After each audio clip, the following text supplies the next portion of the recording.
I'm never getting this back to back. I love it. I have one of those at the house, man. That's literally our main source. Because it's the houses. It's the houses, yep. Somebody got to get her vapes. You know what I'm saying? Yeah, you definitely got to get your vapes in. I gotta get a public one though. You know, I gotta get a portable. Like it's portable, but I gotta get portable. I need a portable dab rig. I've been dabbing a lot more. Rigs are portable. Well, that is true. I mean, I guess there's some that aren't. Yeah. There's some that I've. Well, I mean, there's some that I've seen that are pretty damn intricate. But those are expensive. You know what I'm talking about? Like a Puffco, I know. Right. Like a Puffco. I've been dabbing a lot. Like a go-go gadget. You know what I'm saying? Yeah, you just drop it in there. You know what I'm saying? No torch needed. That pen has been a lifesaver, yo. This one specifically? Yeah, it's helped out with concerts, yo. Oh, Damn, yeah. you've known this pen for a long time. Me and that pen actually have a very intimate connection. I don't want to go into just it on seen camera. a device today that goes on top of these, right? And you inhale it through there, and you blow it back through the thing. Because it's like a device that attaches to it. So the vape smoke doesn't go everywhere and it doesn't stink. You just hit it and blow it right back into the thing. I thought that was called ghosting it. Yeah, that's how, that's how crazy. real G's That's do it. crazy. I was literally, we need to run that camera back because it can probably catch me wrapping my mind around what the fuck he just said. I really was zoned. I was like, wait a second. How can you blow back into the same thing you blew out of and it's not fucking that shit up? Like, I feel like, man, like, I feel like the spit and everything getting put back in there. It's, I don't know how it works, but here you go. That's pretty serious, yeah. It definitely sounds like a cool device. I wouldn't pay for it, but if I had, get it for, because I would. So if I were to have come across it randomly on my journey, a gift, if you will. And I don't smoke carts like that a lot anyway. So I feel you. I just carts are my shit. If I could do carts and edibles with the occasional celebratory blunt, that is the peak way that I like to smoke weed.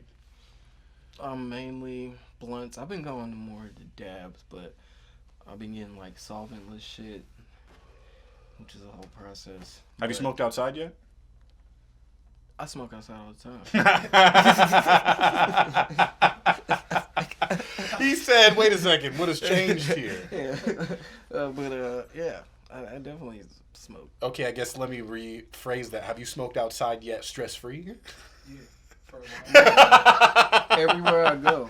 I guess, I'm out of renditions for that. Y'all always motherfuckers have just been public smoking for forever. You should have seen us in Ohio, bro. Like, as soon as we got picked up at the airport, we're, like, smoking weed, and when we get dropped off, like, we're literally, like, 3 or 4 blunts are being smoked. Yeah. Oh, of course. Like, we're getting out the car at the airport with smoke, like, billowing out. I didn't even know that it was legal in Ohio. Or Cleveland. I don't think it is. Okay. Yeah, I don't know. Ohio? No? I'm not sure about that. All right. I see your case. I see your point right there. Yeah, we went to Ohio. That said, shit was a dope trip. I don't think it is. That was a dope trip. We definitely. I haven't smoked that much in a minute. Like we're nonstop smoking. I kept on rolling and rolling and rolling. I don't think there's a point in the day where I was about to say y'all really roll out of habit. Hand.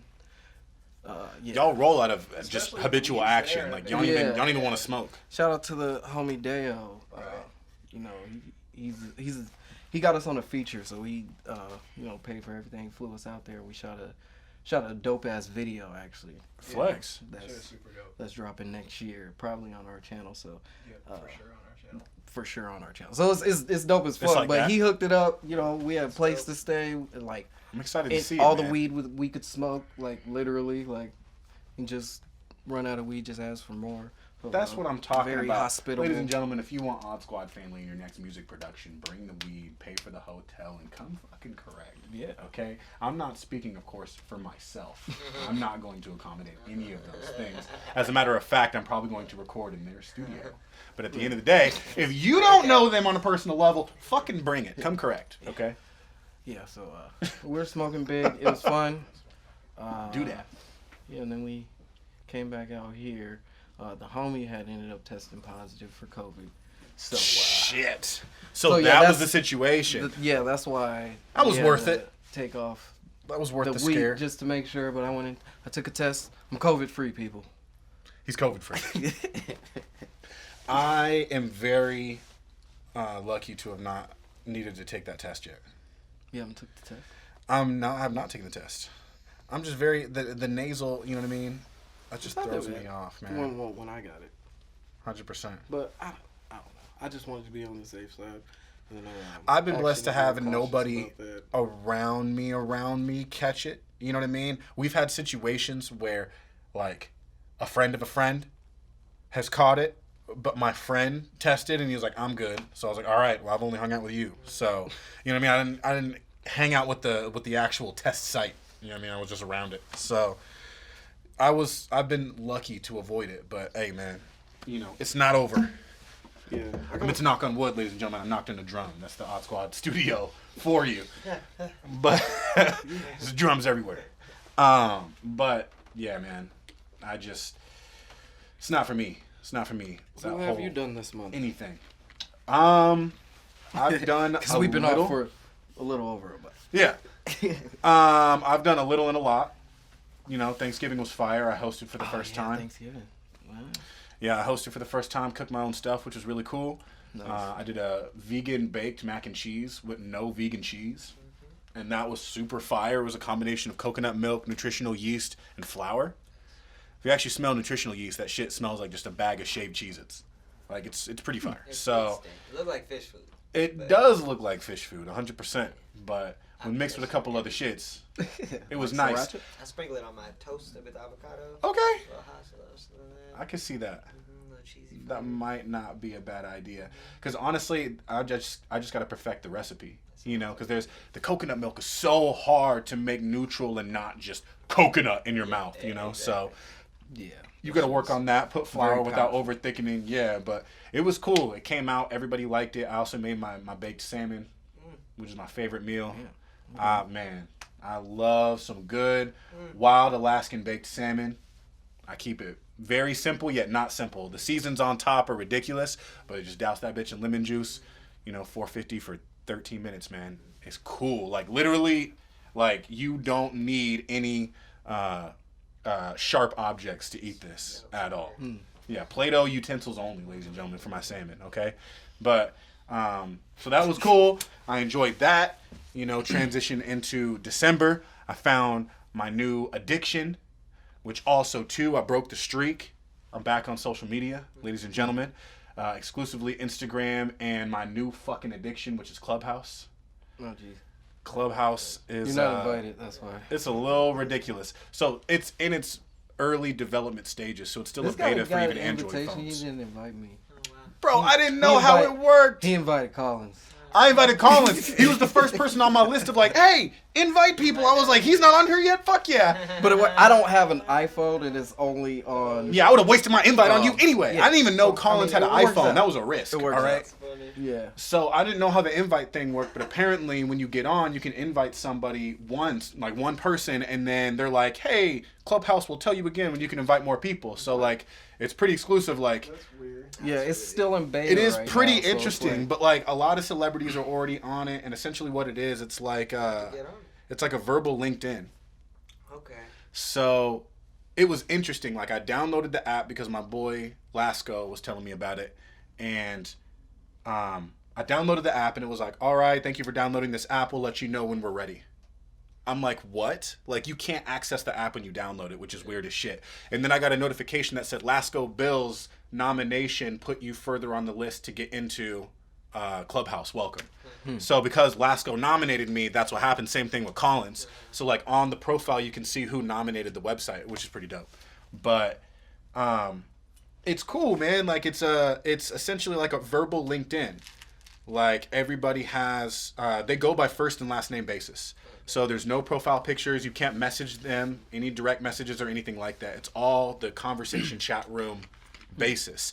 And what I like is it's kind of eliminated the ego involved with social media, which is wild. Because you have people on there that literally you have to check their profile picture or check a link to their Instagram to know that they're a world famous producer.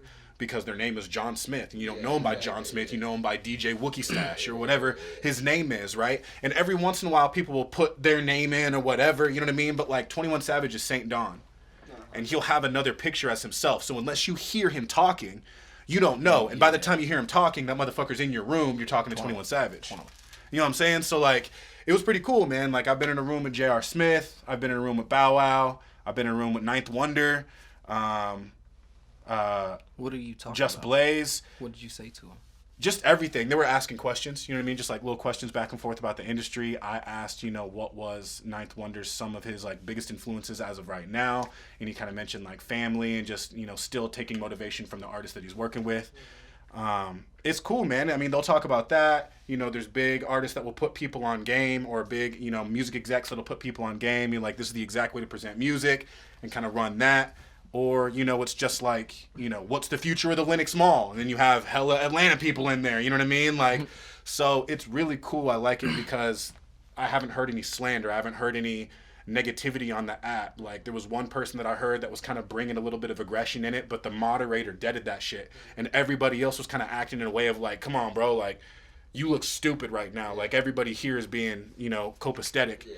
So, I don't know. There's just certain little elements about it that I'm sure will evolve and change the more it gets more public attached to it. But as of right now, man, like, it's the only social media that I get off. And when I get off, I feel motivated to do something. Like, I can't sit on this app because I'm literally listening to all these motherfuckers that are doing things. So, like, I can't just sit on this app all day hearing that shit and not feel motivated to go out and do it. As opposed to, like, Instagram or Facebook, I'm just hearing about other niggas talking about do nothing shit. Yeah. Or talking about flashy shit that is not attainable for me anyway. You know what I mean? So, like... Or they just have that flashy shit to make it look like they're doing something, or they're on 100%, they'll bro. go to the studio and take 5 different videos and 3 outfits. And it's the and opposite. Post that out through the month and be like, yo, 100%. working, always working. Or And it's just text posts like, right. album coming out soon. Some shit like that. I feel Hey, I just want y'all to know, this is a announcement, for an announcement that's coming next week. Yeah. Tune in to that announcement. It's the pre-announcement for the post-announcement. like, shut up, man. I got some big news coming next week, so stay tuned. It's like you are so scared that people are not looking at you that you have to constantly remind people to look at you when, hey, newsflash, you're an artist. Let your fucking work, let your brand, let your vision do that and speak for that. And that's what it really allows you to do, because the app is so stripped down. Unless you say something intelligent, unless you play something that's dope, no one's going to give you any credibility, because there's still NFL players that have more, people they follow than people following them. Yeah. You know what I mean? So, like, it's not about that right now. You can't just look on a page and be like, oh, this guy's important. You know what I mean? So I hope it stays that way, man, because it's really on some prove it shit. You know what I mean? Like, and no other social media platform even has the platform to allow for some authenticity involved, just because of what it's evolved into. You know what I mean? That's dope. Yeah. Well, I would say Twitter's pretty authentic, man. But Twitter, you know what I mean? Like, Twitter's authentic in terms of humor. Too much. But it's convoluted. Yeah. It's funny. I want to check it out. Maybe I should get an iPhone. You should definitely, bro. Clubhouse is fire. It's going to be my main driving social media. I literally got Instagram because the connections that I was making in there, you can't direct message. So, like, I was just like, cool, follow me and just, I don't know, find me in another room and talk to me again. Like, I had to figure out another way to, like, tether the business connections that I was making on there, which was, like, quite rapid, man. You know what I mean? Because everybody in there is just kind of, like, hungry to get stuff done. You know what I mean? From what I've talked to. So, it's pretty fire. I don't like talking to people, though. Yeah. But I guess over an app, it wouldn't be, I don't know. But that's still... It's just voice, you know what I mean? And, like, I don't know. I personally think you would like it because the conversations aren't ego-driven.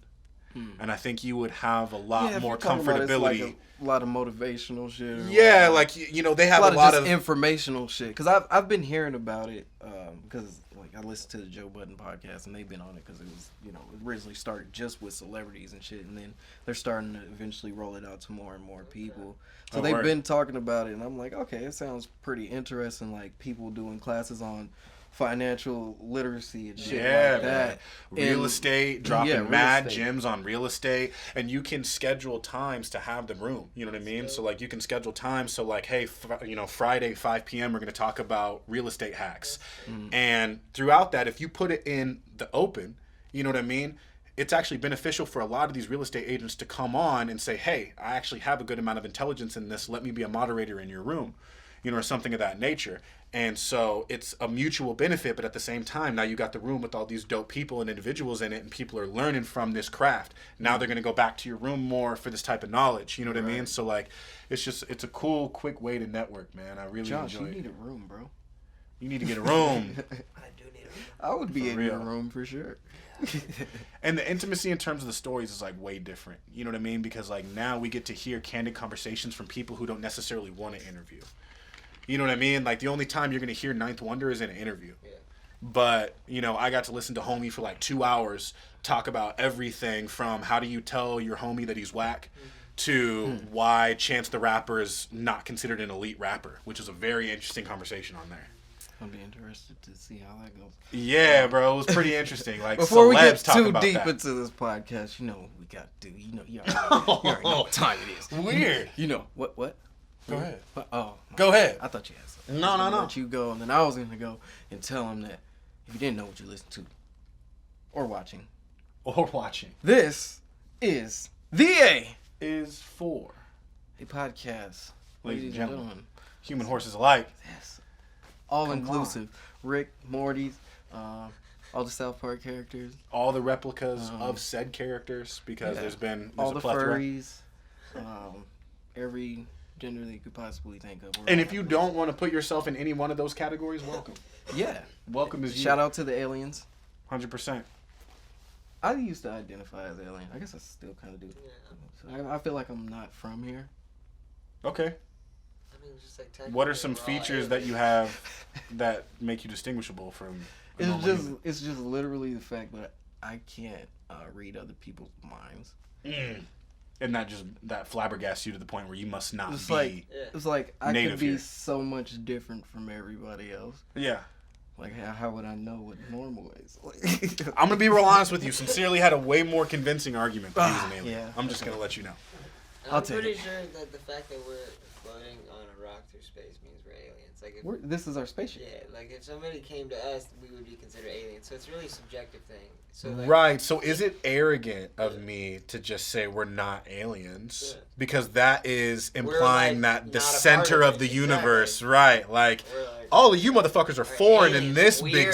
space. Like, you know what I mean? He's like, no, we're aliens. We're all aliens. Have you seen fucking parasites and Oh, crazy snake shit? Have you That's seen a aliens. dog? Like, Have you seen a dog? can you imagine what we look like to a bear or like a deer who's never What seen the a fucking fuck human is being? Wrong? Like a monkey. That's why What's that like wrong all with this animals man? run away from He us. said, "Look at this naked ape. Yeah, I what am happened to all his confused." hair?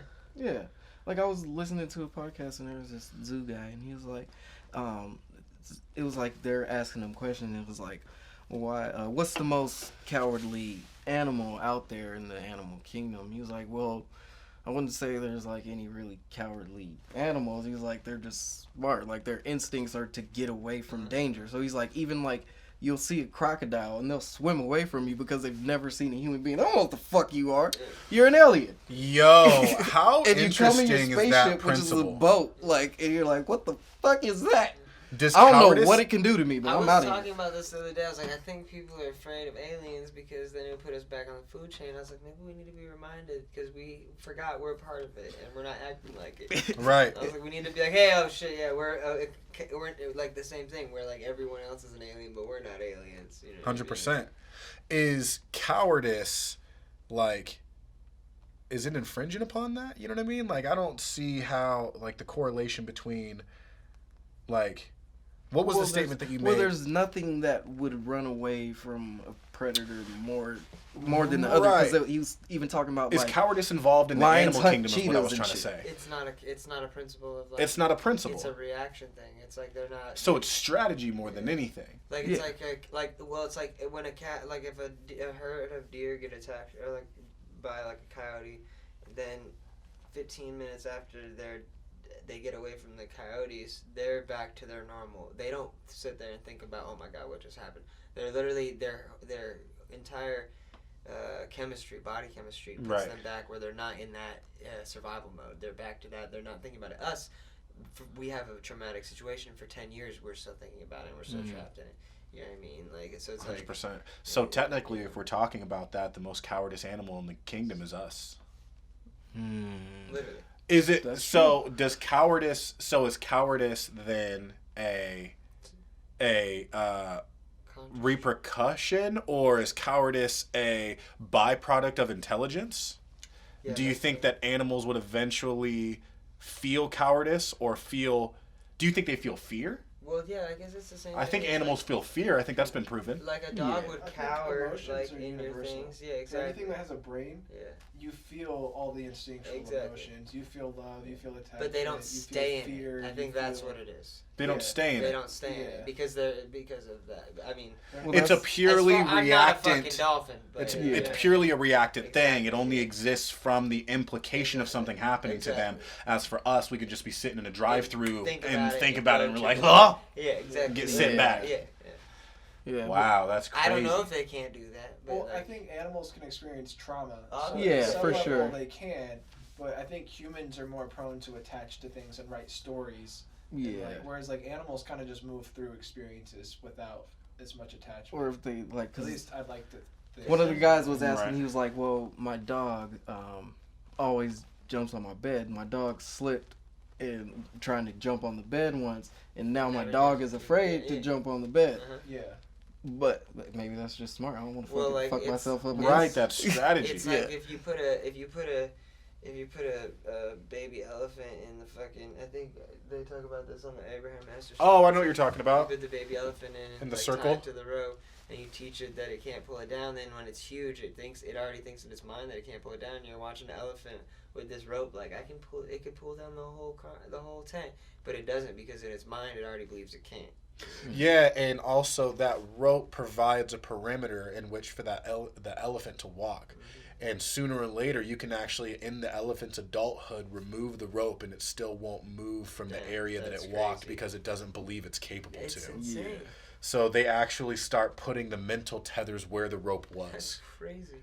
But aren't elephants like one of the most intelligent animals? And that's one of the reasons why is because they remembered. Right. They remembered all of those times when they tried to go out of that barrier and either failed or hurt themselves.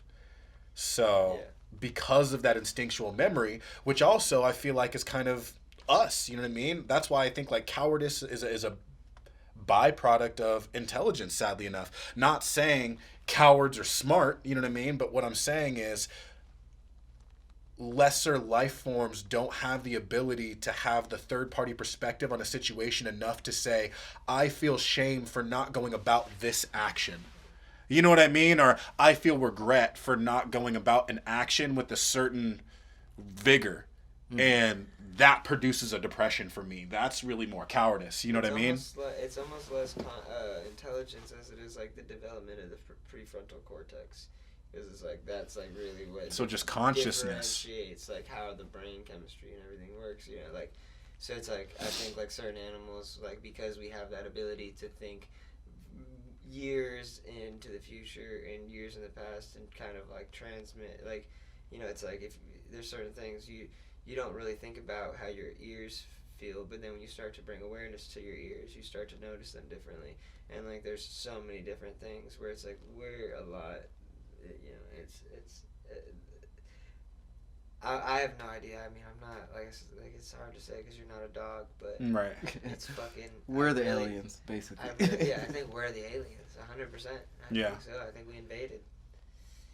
Absolutely, I definitely understand that. I don't even know how we got on this subject. I don't know. You were sitting me down a good one on that last one. I was ready for that. You were getting into the ears and fucking. I was ready for that. But that was us being all inclusive. My goodness, man. So drop a comment, comment aliens if you're watching this. Yeah, and if you didn't know, weed's legal in Arizona. That's a good segment. Oh my goodness, man. Finally, man, it feels free. Feels great. I guess. And I do want to just say I'm quite proud. 100%. I've always been bold with smoking weed. Fun fact about me, I was actually kicked out of the whole state of Washington, state capital of Olympia, for 30 days. Wow. Because I smoked weed on the steps of the Capitol building. Wow. Yeah. Not really my smartest moment. Yeah. But looking back on it, it was probably one of my most badass moments, for sure. You know, because literally got away with it, quote unquote. Like we finished, you know what I mean? We're walking back up to our cars. Homie pulls up and puts all his lights. I think he like brought lights from like the back just to like install on his car and turned all of them on. And he put us in a straight line. He had like the fucking state patrol like big brim hat. Wow. Right? And he was like Wesley Snipes black. Super Trooper. And he was like very stacked, right? And he literally presented himself in front of his car, so all we saw was a silhouette, and he proceeded to go down the line and systematically fucking break us down as to how this was a terrible choice. Like, what do you want to be? What do you want to be? Oh, you want to be a teacher? Oh, okay, that's crazy. Do you go to college? I could probably find that out. Do you understand one phone call letting them know about that, blah, blah, blah, blah, blah, letting us know that it's just like everything is just glass eggshells and just like, you know, just fucking upgrading our fucking digestion system, you know, we're all wanting to shit ourselves. So like we're all sitting there and he's like, whose pipe is it? Whose pipe is it? Whose bubbler? You know what I mean? It was the homies. He was like, all right, everybody back to the car. And I was like, which car? You know what I mean? But like he was talking about our fucking civilized car, Honda Civic, car. Bro, not his vehicle. Right? So it was like 7 of us niggas that went. And one of them stayed behind, and then the other homie was like, you know, I'll stay behind with you. This was before the whole fucking crazy shit that's been happening, like Trayvon Martin and shit. So, like, we were like, yeah, you guys are cool, just 2 you, the cop. We're gonna go fucking not be arrested in the car. Yeah. And then he broke the pipe, and then he walked up to the car, and he said, you guys are officially, he took all of our licenses and shit, and he ran them, and he came back, and he was like, you guys are not allowed in the city of Olympia for 30 days. You leave immediately because he ran the license. None of us were fucking from Olympia.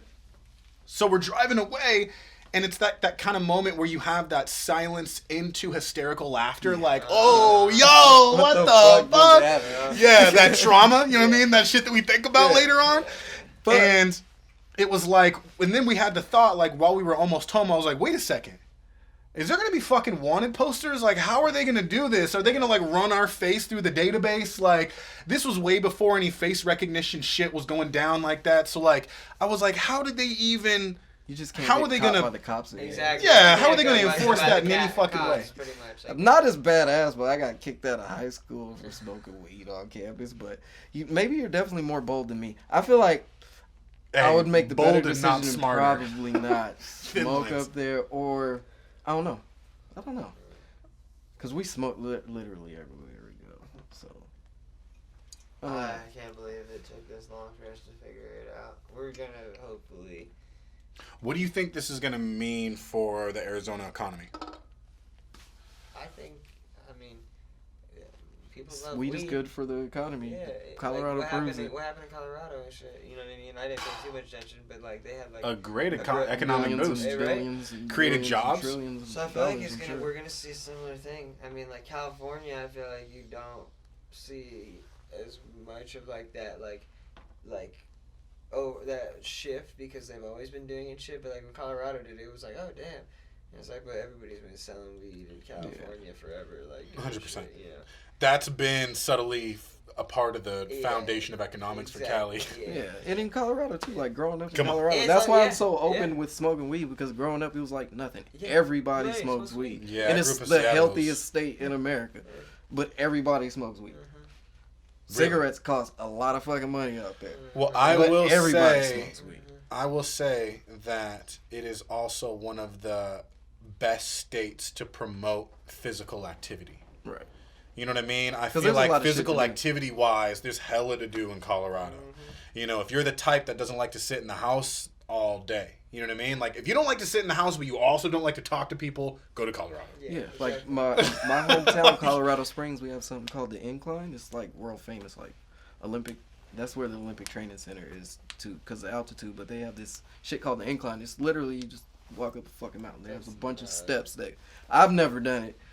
I know a few people that have. It's my goal to try to do it one day, but that shit, like you could see it from like far away in the town. Like you can see just a straight line through the mountain, It's like, oh yeah, that's the incline right there. You actually People do have that to shit all the get time. a stick. If you want to do it the right way, okay? I'm not going to judge your path, all right? But if you want to do it the right way, you get a stick, pretty sturdy, maybe walking redwood, small, like broomstick style. Get 2 fucking buckets of water. Put them on each side. You got to walk up that bitch with some water still in there. And once you get up there, there's going to be a guru who's going to tell you some mystifying shit you're not really going to understand for the first decade. After that, though, yo shit's going to be prime, bro. And Sounds the like water the new is law. gonna TikTok be followers out the ass, actually. That's the number one way. Check mark. 100%. All right, so we're all gonna do it. I'm game. And I don't know about the water shit, but I'm game to I'm not. walk up the mountain. Yeah, you. I know you're fucking around. Would you but walk I'm up the definitely mountain? not doing I'm the water bear. it. Let me do a few hundred times, and maybe I'll I try. don't think you would ever reach that number in your I would life. do it. Just out of interest. If I to ever do move back, I can do it easily. If I go every day. it. He said, nigga, I'm hitting all my lunch break. Once a week. I mean, every day for 3.5 months, 4 months, man. Yeah. Because Your it's no- calves would be fucking serious. if you Yeah, did man. I That would might be big as beneficial fuck. to you. Yeah. And I'd have some great lungs. You look I'd like be a great reverse on Mighty stage. Mouse. You know what I mean? Yeah. Just big on the bottom. Fucking. Yeah. Civilian up top. You know what I mean? But yeah, weed is legal in Arizona. They can't start selling it probably until like February. Yeah, February, March. But the bill is passed and everything. I went so. to the dispensary the day after, and the lady was getting phone calls. She was like, "No, sir, it's gonna take a little bit for the bills to pass." Like the Yeah. day after, people were like, "Can I come get weed?" I can go pick it up. Oh, right? 100%. This is the most uneducated economic boost Prices that are gonna I was go like, up. "Are we good?" this state has ever seen. Well, maybe.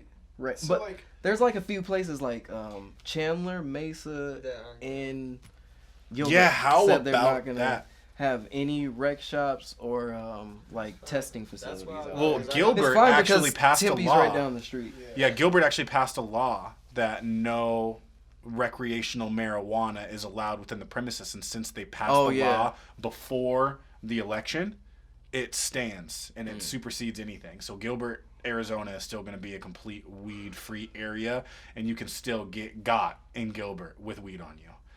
Little fun fact, everybody. Tell your peoples. Don't think Fun it's safe. fact: I used to smoke weed in Gilbert every day at Fuck lunch. you, day. Gilbert. Anyone named Gilbert? I'm just kidding. Hey, don't alienate all the Gilberts. Yeah, Shout out to all I the know Gilberts. some pretty fire Gilberts. I'm not even gonna front, and one of them's a chiefer, so I can't even say that. But yeah, man, Gilbert, that was a fucking sneaky one, okay? And I'm no longer supporting your 202. All right, I'm not gonna do it. I don't go So- I with just that hope we anyway. regulate better than California. Exactly. Yeah. Cause like, I feel like their whole recreational system is a mess. Oh And yeah. then like the process and the price to get a license is so unobtainable that people just open up illegal dispensaries, and it's just Mhm. like Oh yeah, in Cali, that shit's crazy. 'Cause Yeah, they're like- even like on weed maps and shit. Like you'll see like, yeah, like and they'll just What? come deliver it to you, and it's just like or a it's, nigga. like, legit just Like- like sketchy ass dispensaries where you Yeah. go in and it's like It's just Brandon. yeah, like homies Niggas just set coming up through. shop. yeah, it's like, just like you hand them cash, they give you a Mhm. fucking plastic bag of weed, and you walk out like you feel like you went to the fucking homie's house, but it's in Yeah. a little like just fucking sketchy ass shop. Yeah, I nah. don't want I want if we're gonna do it, let's do it right. Let's regulate it right, and like let's have I like how our medical system's set up. I Yeah. think we do the medical shit well. So, Right. If Absolutely. we can just do that like on a recreational level, that's cool. But It's not oversaturated on a medical level too. You know Yeah. what I mean? We're not that's another having. thing. Is like Cali, it's hard to find good weed in a dispensary sometimes because Yeah. there's just they have more demand, than they can fulfill. So 100%. Yeah, same with Colorado. That shit changed in like what, a year it was. We went to that one dispensary a year before we went last year, and we were like, oh, they had some gas. Yep. We went back the next year, and it was just we got the same like top shelf type shit or whatever, and it was mids. yeah, Like we're like, For real. what happened? Like Yeah. he was like, this shit was good. And then the whole time That's we were out there, I crazy, think we went yo. to another They dispensary gotta watch out too. for that shit. And we didn't get any good shit last time we were in Colorado until we got some shit from the homies. yeah. That's Yeah. definitely gonna happen Finally in came AZ. through. That's definitely gonna happen in AZ. Look what already happens when anything fucking cool comes to Arizona. You know what I mean? Like, Here's one dope ass product. One nigga's gonna buy 60 of those products and then make everyone buy them for double. Oh, one super dope artist is coming through. Dope. Let's make a festival out of this nigga and have 40 people underneath him. Like, we can't just have nothing. You know what I mean? Like, we can't just be like, hey, cool, Dave Chappelle's in town. Enjoy Dave Chappelle and just let him be a celebrity in Arizona. Like, we have to be like, okay, we shut down 5 streets. We gave him the fucking Hyatt. Like, bro, we gotta stop overreacting when that shit be hitting us. And I feel like it's the exact same thing. Hopefully it's not the same case where, it just blows up. They're doing it right with the medical. Like, your point was, like, I know where to find a good dispensary out here. Yeah. Like, I know a few, and they're strict about their shit. I was just talking to these other people, like, to this dispensary I go to, Kind Meds, and they're like, yeah, like, we don't do Kind Meds. They just fire. Like, kicked out some, like, bullshit, low-tier shit. They know they have good weed, and they know, like, well, we're going to charge these prices. If you want quality, you could come here. You want good wax, you want all this, we're going to be this top shelf place. Like, I don't ever see them lowering their standards. And, like, same thing with, like, True Med. They came out with a lower tier shelf, but all that weed is just from other dispensaries. But their shit, they're going to come with a niche market. Go recreational. I would be surprised. Yeah. They already, like, sell out, like, of their shit on their own. Yeah. Like, on a medical level. Like, that they're does, so popular that they don't... Unless they open and that does breed exclusivity within their fan base. True.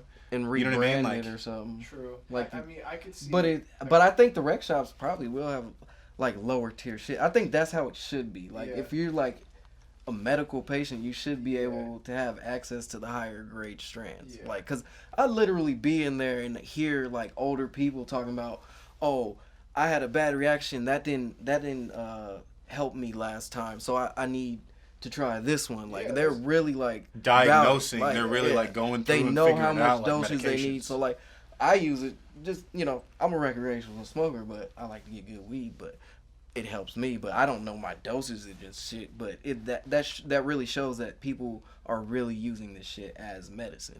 Yeah. Medical, definitely. People who have the medical cards, they need to be priority. I definitely feel like, you know what I mean? If you have a medical card, I feel like that should come with a separate tier in a business where maybe you can get first priority on shipment. You know what I mean? Different things of that nature. A card, you just walk right in, I think. Like, you don't have to wait in line and shit. Like, yeah. There's a line for cards and non-cards. And the card users get put up first. I definitely think that should remain, and there should still be a degree of separation, because that is still a money-making part of the medical industry that's not harming anybody. The medical industry is going to try and make their money in any way they can. So if they can make it off of some people getting their medical license, cool, bro. You know what I mean? Instead of some botched ass surgery or some prescription pill they're making bank off of. So, like, anything that can help that out, I'm cool with that. You know what I mean? So, yeah, keep that medical going. Keep that degree of separation, I feel like. But hopefully they do it right. I think they will. I mean, the way I think we're going to have a degree of separation the way that Seattle did. Because the way Seattle went recreational, I feel like, was very community-based. You know what I mean? Because they had, like, dab houses that came in. You know what I mean? Like, there was a lot of different social places and spaces that were built because of medical marijuana. You know what I mean? Like, yeah, it was just like a bar that you could bring your own weed to and smoke. They had some shit like that in Colorado, too. And then they have like dab houses now where, like, you can literally go up like it's a hookah, pick out your favorite rig, pick out your favorite oil, chill, play PlayStation, and you know. That's crazy. Do you think sit they'll down, ever have chill. Shroom lounges? Oh, yeah, in, like, probably like a year. It's... No, in Portland. In Portland. Oh, yeah. Maybe for sure, in Oregon, for sure. Yeah, Oregon, we talking about, see, and that's one thing, too. We're talking about the legalization of marijuana here. Oregon went off the motherfucking deep end, bro. They decriminalized all hard drugs. They decriminalized all hard drugs. Do you understand how many people that grew up in the original era of Woodstock are fucking pissed right now? They're like, are you kidding me? Like, you know how many times I sat in the back of a patrol car over this shit? You know what I mean? So, yeah. Big shouts to the hippies, man. Y'all finally won. That was a big win for the hippie community. Sometimes it takes a little longer. And decriminalizing shit, like, opens the gate for people to get out of jail for those crimes and for in the us past. to understand certain things like addiction better. Yeah. And certain things. It changes the conversation and the way society is going to be looking at addiction. Mm-hmm. Because, of course, there's going to be the judges and the onlookers that are always going to look upon this, but the results of this are going to be undeniable. Within 2-3 years, we're going to have very solid numbers in terms of incarcerations, in terms of rehabilitations, people who have been dubbed full recoveries by their social workers or their sponsors, you know. And if we see an increase in those numbers, this is going to set a precedence throughout the entire country. You know, do I think it should just be automatically implemented? Absolutely not. But I'm very excited that a place as liberal and as open as Portland did this. And also, too, I'm very excited because Portland is home for homeless. If you have been in Portland or you know, Portland is completely filled with homeless individuals. And a lot of that is due to their addictions to drugs and the connotations that are associated with that and the opportunities that they no longer have because of their physical association, their mental, their dependency upon that. And they don't have the proper help to go alleviate that and find a path that actually works for their mind and works for their effort. They're stuck in a vicious circle. And I think this decriminalization is going to give a voice to those individuals to say, hey, I'm not a castaway. I'm not an outcast that doesn't deserve a second look in society. You know what I mean? I did make a choice, but that choice led into a chemical dependency and a mental dependency in which I probably would have escaped had it not been a hold on me that much. Mm-hmm. You know what I mean? And everybody speaks from the standpoint of not feeling that and stating, yeah, why don't you just get away from that? Well, we have mental dependencies on certain things that affect us every single day, where I would say, give that up for fucking 3 days. And they'd be like, oh, well, no. You know what I'm saying? Give up coffee for 3 days. Oh, well, no. Give up TV for 3 days. Oh, no. Right? But, you know, they're quick to judge. So this is going to open up that conversation again and give a voice to those motherfuckers that really need it, yo. Because, yeah, this is going to be helpful to a lot of lazy people and a lot of whatever. Any law that passes, there's going to be that. But at the same time, we now have an opportunity to hear some people out, man. And, like, just that phrase right there could bring a tear to my eye, yo. Because there's so many people in this country that are writ off, either, you know, called crazy or whatever their circumstances are. And now they're not looked at as the intelligent person that they could be, or the passionate or the helpful, kind person that they are. They're looked at for their mistakes. You know what I mean? Mm. So it's cool, man. Yeah. I'm excited about it. Yeah, because I think there'll be a lot more, like, therapeutic drugs. Like they have places now, like, where you can do, like, ketamine and shit like that, and it helps people get off these opioid addictions and shit. And, like, people say the MDMA can help people with PSTD and PTSD, and shit like that. Like, so it can help, like, and it's help people's mental health. Emotionally unlocks what you have put subconscious barriers and walls up from. Yeah, and I think it will open our eyes to like Hamilton. Like, I've listened to him talk, and he's like, no drug is, like, really, like, inherently bad. Yeah. Like, it could help you open up your eyes. It could do something like for you. Not out there like, I'm gonna get people addicted. Like, we use drugs. Yeah, and it's like, I haven't experienced, like, heroin or anything super hard, but I could tell you, like, from mushrooms, especially doing them a lot more this year, it's not, like, people get the complete wrong idea, like, 100%. And it gets a bad rap because they think, well, I'm just gonna eat this shit and I'm gonna lose my mind. I always heard stories growing up about acid and, like, shrooms, like, bad trips. You're gonna fall into a hole and you're never only gonna be the monsters. same. Like, I know about I'm sure everybody heard the story about the guy who turned into a glass of water or something, and he stood there for his whole life because he thought if he tipped over he would spill. Like, right. Like, and or like how, you hear, like, and I'm not saying it's people not having, like, possible, war flashbacks when they have acid. Some people do have shit. Like, it's not for everybody, and that's what we could dig more into. Exactly. What is your pre-existing conditions that makes you susceptible to having a psychotic break when you do these drugs? The potential of these substances should and needs to be explored. Yeah, and it's crazy. Yeah, I remember, like, I may have told you guys in my freshman year of college, we had to do, like, a persuasive essay in our English class, and I did it on the benefits of psychedelics in the medical field. Because I was taking LSD and stuff at the time, and I was You like, did what tell me the the story. fuck? Yeah. It was off camera though. And they gave me an A. She ended up. They didn't accept that was what I was gonna write on, so I told her something else. Went and still did the essay, and then she failed. She gave me F on that project. I was like, I'm leaving school. But yeah, forever. And so it literally is like one of the best feelings in the world, because forever I would feel like I couldn't even talk to people, because if I brought that conversation up, I was looked at as crazy, and like it's something 100%. that helped me so much. I was like, I'm just gonna go cry now, because apparently I'm just insane. You get written off. You know what I mean? Yeah, because for thinking that there's potential in this. And now it's like such a culturally accepted thing that it makes me so happy. You know what I mean? I'm so happy. It's like we were talking about the homie earlier, Kyrie, how like people said, or just people, like how it can change you. Like if you knew this person last year before they started doing psychedelics and shit like that, you would think they're a completely different person. I had so many girlfriends where like if you meet my friends, they're like, Josh was dating like the top cheerleaders, this, that, and the other. And after like a month with Josh, they had armpit hair, they had no makeup, taking LSD. They'd be like, "What did you do to these girls?" I was like, "No, I just like I freed them. I just love them. I literally freed them. I showed them like real love." As we grow as individuals in this society, I think we're gonna get a more defined line between usage and abuse. Mm-hmm. Mm-hmm. And that is going to be the key help factor into lowering prison systems, to opening the door for psychology in the common practice of just like people among people. You know what I mean?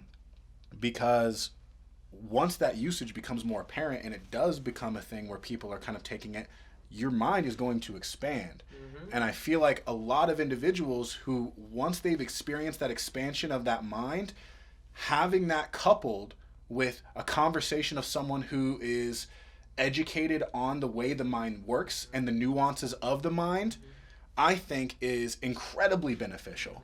So I think not only, hopefully, if this does go and we see benefits of it, not only does it help out in the prison field in terms of, not as many incarcerations that are happening or wrongful incarcerations, but also an upping of the psychological field in the industry in the United States. Like when they do like in any instance, when they give you a psychedelic, your body, when it goes back to its normal state, is way more likely to be at like a neutral state, rather than like if you were really anxious before, like this, that, and the other.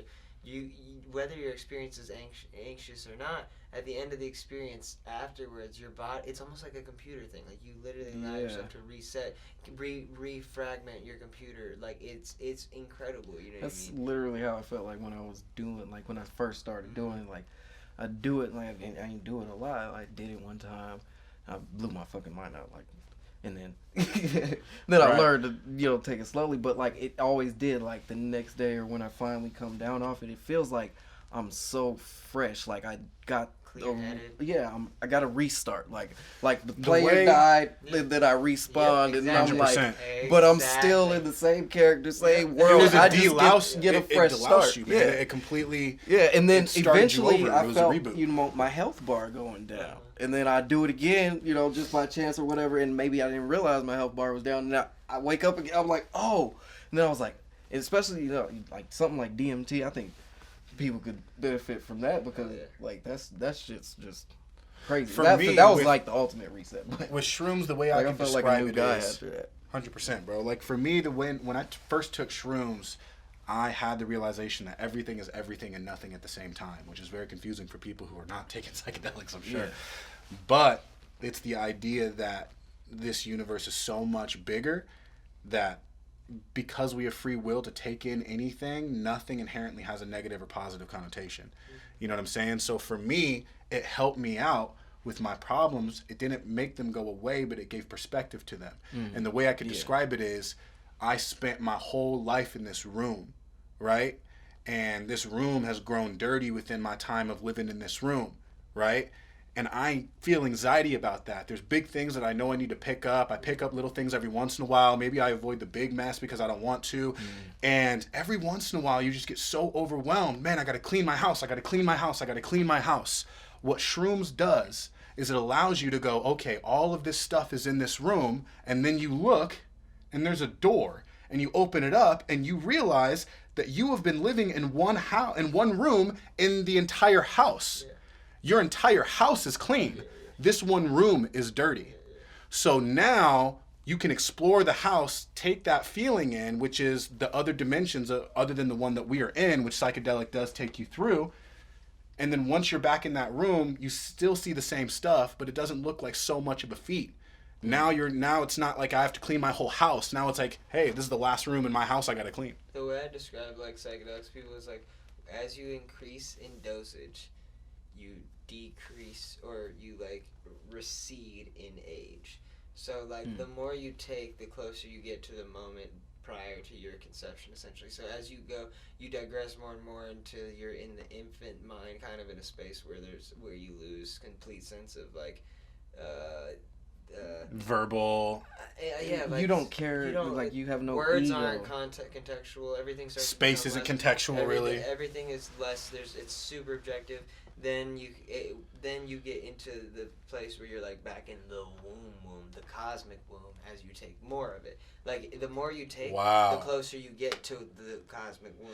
That's very interesting because I took throughout my experiences of shrooms, I've never taken like an eighth to myself. You know what I mean? Like what normally people would do. So in my low dosages, that is not recommended. Yeah, just for people. I'm good. I'm a 6'3" over 200-pound nigga. You're not going to see me take an eighth of shrooms, player. I'm good off that. Do it in a very safe. Yeah, I mean, I wouldn't say just especially because that's where some people mess up. They'll try an eighth their very first time and then abuse. That is crazy. You abuse. Like, but when I did the eighth, I was like, it helped me see a lot of shit. Like, and I was like, it just opened my eye up. I was like, I am everyone and everything. It doesn't matter. We're all just projections of each other, trying to better. Like it's a long story, but 100%. But I feel like sometimes maybe it's not necessary, but for me, I feel like sometimes I need to go all the way out there to the cosmos because I really literally felt like I was everything, and I was. And me and my homie, he wasn't even tripping shrooms, but we walked slow motion through time, like from like the beginning of the universe. That's cool that he rode the wave with you. It's amazing. Because that was a completely different experience. That's kind of like when you're in the Rugrat skit and then you see them niggas playing in the backyard. You know what I mean? Like, they're in the jungle tundra and you go out and they're just in the rhododendron bush. You know what I mean? So, like, that's funny. That sober dude was, like, walking through the universe with you, but to him, he was, like, strolling down, like, fucking Main Street. Mushrooms were both of your first introductions to psychedelics? Yes. I did a little tiny hit of acid before I did mushrooms. And when I first did mushrooms, I had probably less than a gram, and I did that. So I didn't. So you only felt like body high. You know what I'm saying? You felt like body high a little bit. Yeah, like I felt like a Did tree you get was tracers? mean mugging me at some point because I was smoking weed on my balcony. I felt like it was looking at me like. But that was like I didn't like other than like the feelings I had. I felt the vibes and shit, but it wasn't like anything wavy, nothing like super psychedelic as far as like colors. I remember and shit. like taking LSD for the first time. And I just read The Doors of Perception like maybe like 6 months before that, and it's a book about that Aldous Huxley wrote about taking mescaline, which is the main psychedelic compound in peyote, and so it's a derivative of it. And so I've heard of mescaline, I've heard of peyote. I didn't know that they were linked. Exactly. So he takes that, and so I just read about it, and I was like telling everyone, I was like, bro, I want to take these I'm like, what is this shit? And then I went to pick up weed from this dude. And he pulled up in front of the Planet Zong, like this old smoke shop, and he's driving. And he's just like looking at me, like with his eyes really low, while he's like cruising through the parking lot. Not even looking at the road. It's like, you know what he saw? A prospect. That's what he fucking saw. He was like, "Here's that," and he goes, "Do you want some of this?" I was like, "What is that?" He's like, "LSD." I was like, "Sure." And I grabbed a couple of that, went home, took a tab. And for the next like 12 hours, it was the most beautiful experience I'd ever had in my entire life. And you've had some experiences, Kaleidoscope. That was the first one, and it was the most innocent, beautiful. I mean, just insane. It was really good acid, and we kept getting it. But that first one, because I just was like, "Hey, what's up, guys? Like smoking weed, this, that," and then like. I was like I was in conversations. I was in this. It was like 3 hours into the trip, and I didn't even realize. Where I was like, "Oh shit, none of this is like right anymore. Like, because it was so clean, and I realized what LSD should be like. That's why I know when you don't take. I'm like, dude, when you take LSD, this shit is so clean. Like, it's so clean. You won't even notice it almost because it just becomes this naturally integrated into your experience in the weirdest way. And like, it's That's not like crazy. mushrooms where all of a sudden you get this like, whoa, I can feel my blood slowing down through my body or something, you know? And like, so usually, like, if I take mushrooms within the first 15, 20 minutes, I'm like, I gotta go lay down. Like, I have to, like, I don't feel like I'm gonna throw up, but literally I can't even keep my eyes open. It feels like I just chugged like a bottle of liquor. That's like, crazy. It hits me so intense, and then I'll come up and be like, whoop, we're in the dream. Like, let's go, ready to go. But like, it always hits me like, and like, I'll start having visuals like almost instant, like within like, they're like very vague, and then there's, you know, you have your real visuals like when they come in, but I'll start seeing vague visuals, and then they'll go away. And then the room will stop meeting up. I'll have my tracers, colors will do this. Everything starts breathing, connecting, kaleidoscopes. And then you get into that space at about 3-4 hours where you're just like propelling through kaleidoscopes behind closed eyes. My closed eye visuals were always super intense. But I would like meditate for a long time. 100%.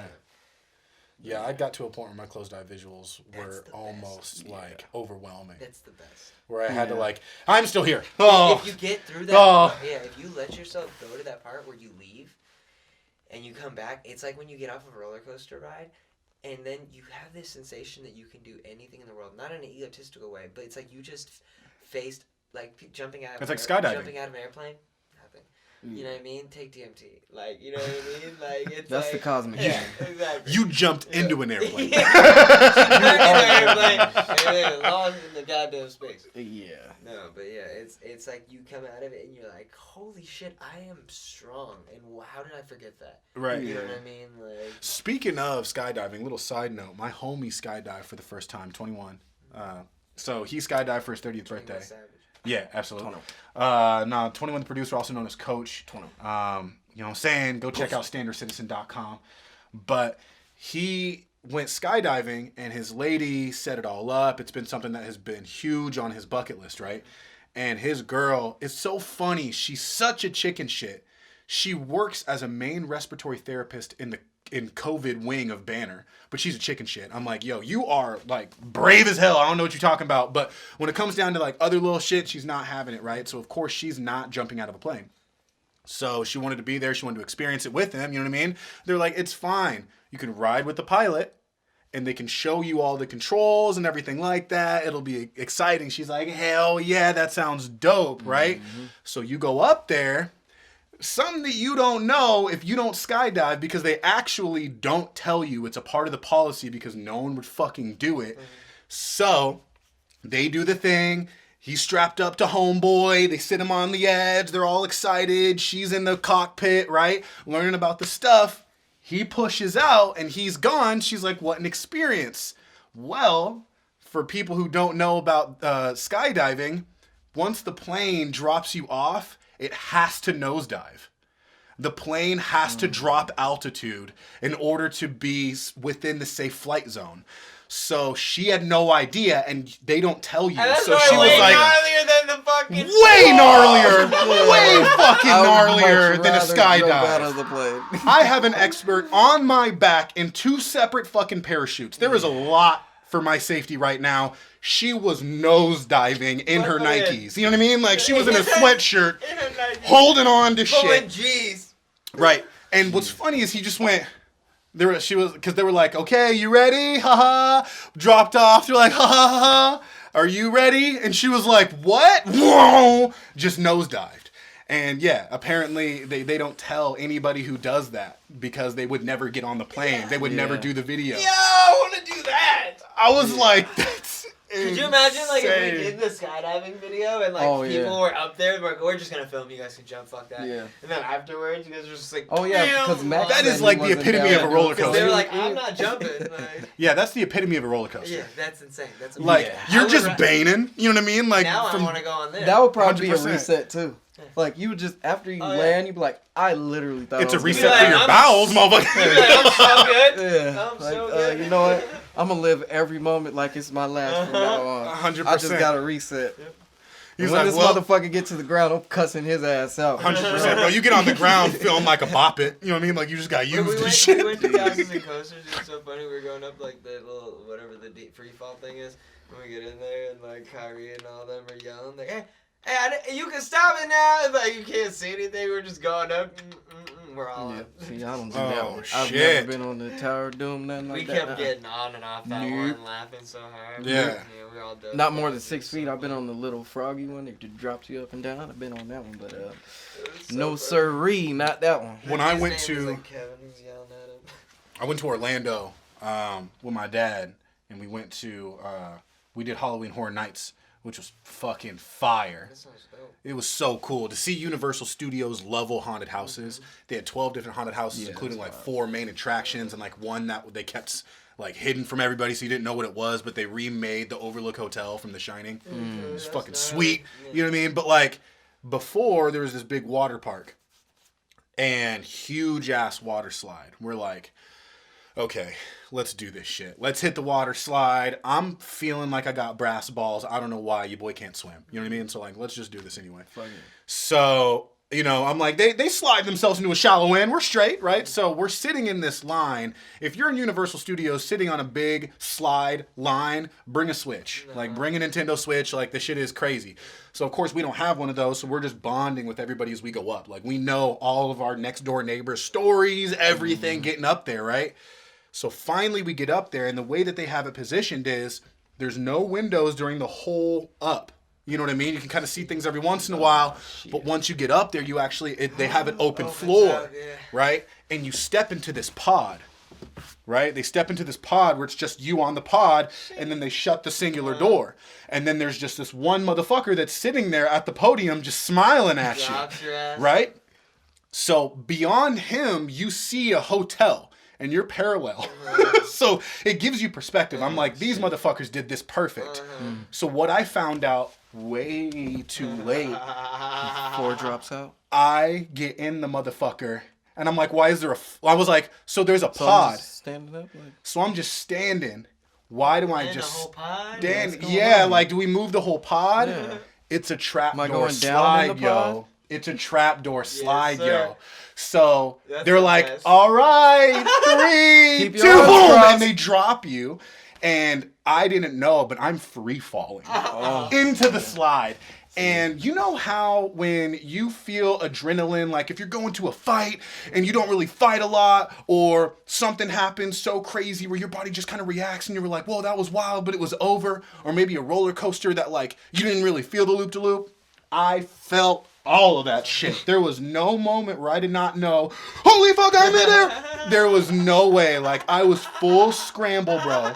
I had enough time to go, oh fuck, chill out. You're gonna hurt yourself. And then like went You down. had that conscious thought of all At that. least Yeah. a 3-second That's hang time hilarious. of just boom, 2. I better 3, do everything in my I power remember not the to first die time right I now. did one. I knew it was Jeez. gonna be like that, Yeah. but like I was like, yo, that free fall sensation is so dope. It's like, 'cause crazy. how it drops you straight into it and then you land into the slide. Dude, the dynamics of it to how you can have a free fall Yeah. and still be smooth and not like wreck my Like, tailbone. yeah, exactly. Yeah. You know, it's Yeah. just like It's angled perfect. it's angled. Like from the moment you're in the pod, they got you It's angled such a long perfect. shoot down that Yeah. eventually you just meet up with that bitch. Yep. And the water in the slide is already running yeah. Over- underneath Oh, yeah. you. So you already have the trajectory momentum You're of the already water. lubricated. I want to and go do it everything. right now. Dude, it's I wish we so had better crazy. amusement parks in Arizona. Yeah, why isn't there like a good Shitty. big ass water park Yeah. out? We are Wet and Wild's the hottest It's fucking state. trash. Yeah. Like, it's trash. Yeah. There was a Compared couple- to, like, there was a We couple need to of go to, things like, that were cool. Galveston or something in fucking Texas. You know what I'm saying? Yeah. Yeah, create a whole island. What? Yeah, Galveston Island. It's a fucking water park. There's Galveston. That's there's the- wild, bro. I've The never heard lazy of that. river is an actual like runoff of the ocean water into the river. And everything That's like lit. that. That's like so- So we need a family That's vacation. crazy. Whenever shit opens back up, we're going to ride water slides. Dude, I'm so game. I've honestly grown into such an adrenaline person as I get older. Like the things that get me scared in the back of my mind, I'm like, yeah, do that shit. Let's go do Yeah, that shit. I think we were just talking about that, the slides and shit, how we got into it. I think if people do more shit that absolutely frightens them, I think Scares them, that's like almost like a psychedelic Exactly, experience. yeah. Like that can like change your perspective on a lot of shit. Like you came down Absolutely. that slide and like just like who was he saying when he opens his eyes, like, why didn't I realize that I was like invincible already? Yeah. I had a subtle more perspective. I'm not made of glass. Yeah. You know what I mean? I'm not as fragile some- as I thought. I could Exactly, survive same way thing. more than I thought I could. 100%. Like Oh, shit, that was they did easy. do that and I didn't have anything on. Yeah, it's Right. like every time you put I kinda yourself through something overreacted to that scary, you're like, situation. shit. Like, What's interesting is like anything that is involved heavily with the human evolution is involved in being absolutely forced out of your mindset. You know what I mean? Like there's a lot of perspectives and gains that are done when your mind can't compute for a little bit about what's happening and it has to adjust in order to even move forward. And I think doing that to yourself every once in a while keeps your mind at a certain level where creation is constant. Because like I feel like there's a difference between a creative resourceful mode and when that creative resourceful mode is attached to adrenaline or is attached to the need to survive, truly, I think that can promote some of the greatest things when honed and when conscious. Because when you originally step into that, when you're unfamiliar with that territory, you're flailing in the deep. You know what I mean? It's like for anybody who's been in a couple fights, like you're kind of flailing. Like the first fight you get into, you don't really know what's going on. You know what I mean? And then by like your 10th, 12th fight, which I haven't even been in that many fights, but like I just know hella people that have. And by your 10th, 12th fight, you don't even feel that adrenaline until somebody punches you in the face. That whole, and it depends on who you are, but you know, that whole buildup of what'd you say? For me, all it takes is a cross look. I'm feeling full adrenaline in my body. But I have people who are trained or have been put in that situation so much, literally they're nose to nose with people and you can feel their heart rate. It's resting. Yeah, they're just like, what's up? They're just, yeah, because they know they've already been tested at that point in time and they're good. The mask is off. yeah. Like, we have so many masks built off about what thing, like, oh, that's going to be terrifying, or that's going to be really bad. But, like, you're like, yeah, it's going to hurt. It sucks to get your brain rattled, but, like, you're going to be, you know, probably going to be all right. 100%. Tyson was scared of every fight that he went into. Yep. He was actually not a confrontational person whatsoever, and a situation with a bully showed him that he actually has a specific skill set in being violent. But there was a lot of times, championship fights, where Mike Tyson was already Iron Mike, incredible first-round knockouts, and would cry before going out there because he literally felt that fear. I don't know if you guys caught the Tyson-Roy Jones Jr. fight recently. I watched it. If you watched it, when they're announcing Mike Tyson, look at his fucking face. He doesn't want to be there. Yeah. Like, he wants to be there because his body's physically there and he put up all this money and time and energy to do that. But the moment he's there, if there's a big character in Mike that would have ran the fuck off that stage if he had an opportunity and knew there was a way to do this without just ruining myself. You know what I mean? But like, you could kind of tell there was a bit of his adrenaline that was making him go, are you sure? And I think that he's probably throughout his career used to fuel him. Yeah. You know, if I don't know if I'm sure, I'm going to make damn sure. You know what I mean? That's what happens That's when you- crazy, man. When you get too cocky. Like, Being comfortable in anything is, like, definitely, like, it's just, yeah, it's fucking wild. that's why I think this year was overall good. Like, I think it shook everything up. Like you were saying, like, it forced you to be creative. Like, I think a lot more shit. Like, people were starting to think different, starting to create more. And, like, I think it just scared a lot of people. It obviously gave a lot of people more time to think.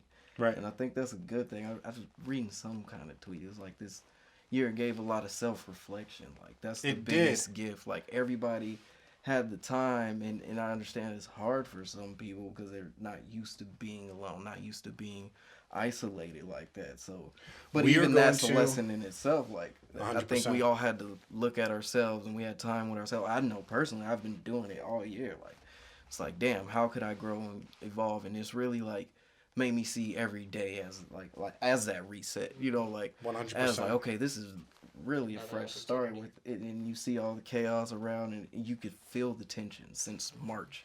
I've said it from the jump. I'm a big chaos theorist. It's not that I enjoy chaos. A true chaos theorist hates chaos as much as the other person, but a chaos theorist has an appreciation and a respect for chaos, because without a doubt, 2020 can be labeled as the most chaotic year in recent generations. I'm talking like Cuban Missile Crisis, you know what I mean? So like, this was an unbelievably unprecedented chaotic year, but I think mark my words, it is going to birth within the next 3 to 5 years a technological and musical renaissance.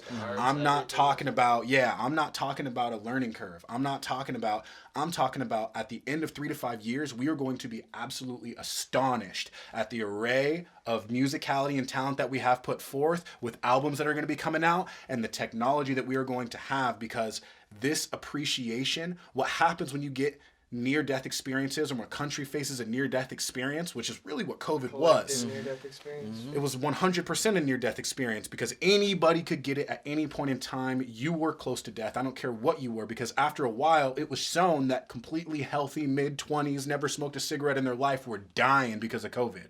Or surviving COVID and getting POTS syndrome, where they now have respiratory issues for the rest of their life due to COVID. Like, that's still something happening right now. Because of this is going to spur an appreciation, a motivation, and a technique that was not here before, because we didn't have a need. Yeah. We didn't have a need to. This is a byproduct of resilience. Exactly. Yeah. Like, we had to adapt this year. Like, if COVID wasn't a thing, we would have been touring, and like, who knows what the content would have looked like. I don't know if we would have, well, we did already drop the album. We dropped the album before everything happened, but who knows what had happened. But it forced us to like rethink our whole kind of like brand. Like, we're moving more into like a full like online presence, more like YouTubers type. Like, we're influencers. Like, yeah, I'm seeing that. I jumped back on the Insta. I see you guys all over TikTok now. Yeah, and Nubs started doing a lot of TikToks. We started dropping like videos that aren't music related on our channel. Like, we made a gravity bong out of a watermelon. Yeah, when we went to Ohio, we made a video out of us shooting guns. Me, Nubs, and Matt. Oh, I need to see that video. That shit is beautiful. Very empowering. I would love to see Nubs firing that AK. The most stoked you've ever seen anyone in your entire life. Hell yeah. And man, if anybody knows Nubs, I mean, he's been waiting for that shit. Yeah, exactly. Oh my God, bro. He's the type of personality. I'm first in line. Yeah, exactly. Yeah. Show me how to do it. Show me how to hold it. Let's go.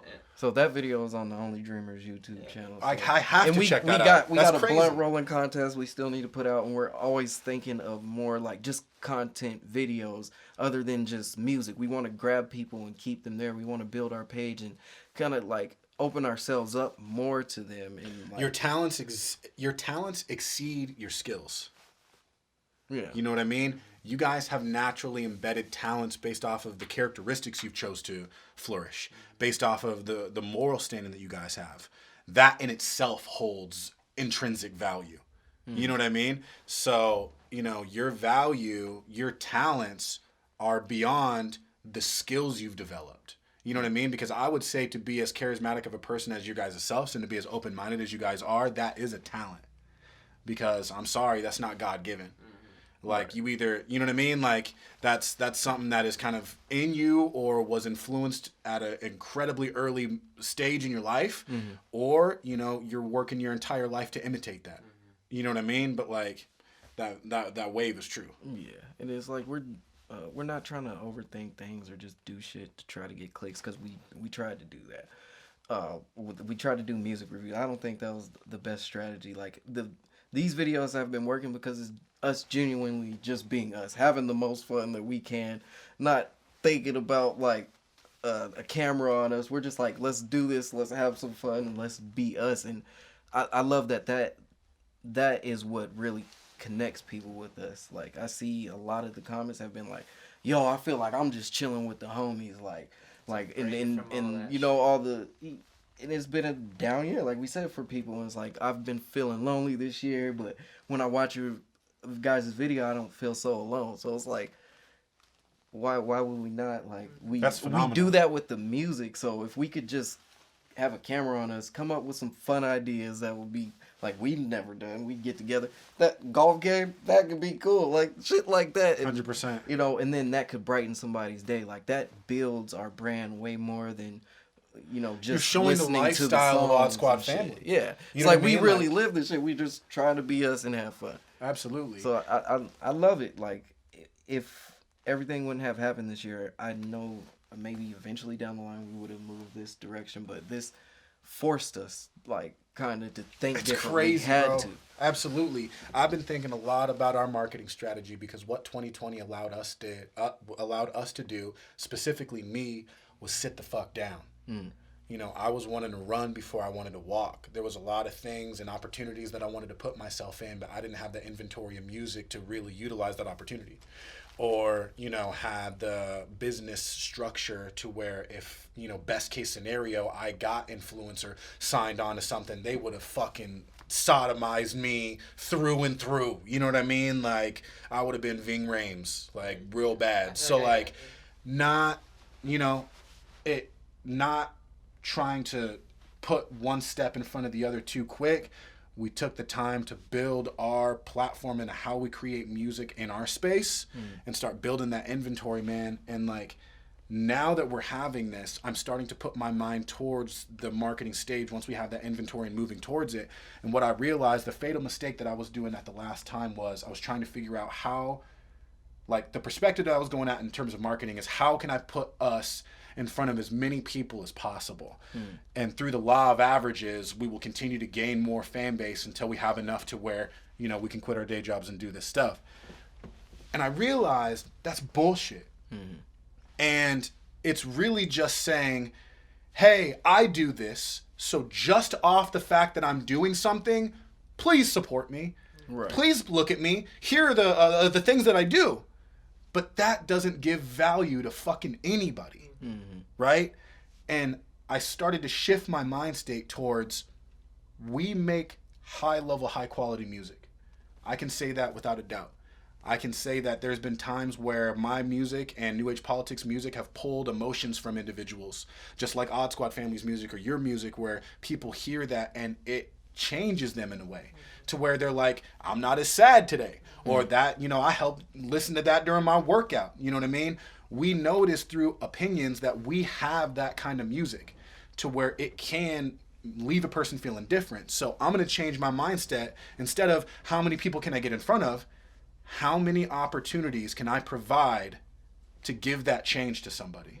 Yeah, you're trying to market yourself without actually having the product. Me and Matt always say, it's like all you have to do is focus on bringing values to other people. I'll just randomly say that shit. Yeah. I'll just literally yell that shit out. Provide value. The only practice you need to do. That's all you need to, yeah. Because if you provide value, that's more like, just universally, value will be given back. That's why I would just Matt yell that out. Here. I was literally going to say, Matt, you are a walking manifestation. You are that phrase incarnate. Yeah. For sure. 100%. Try. No, I mean, that like, just I'm not that like he really really lives it. He's not. I'm just not saying, trying to like, right. I'm not it's trying like to. when you hear him say that and he tells you add value to everything. Like, I know I take that shit to heart because I know Matt because he came on out of nowhere and just added value 100%. out of nowhere. We didn't ask him for anything. Specifically, he was like, I know what I want. I'm gonna add value, and here we are. 100% building. And specifically on a superficial, egotistical, shallow way of going about it, you would look at Matt and be like, "There's no way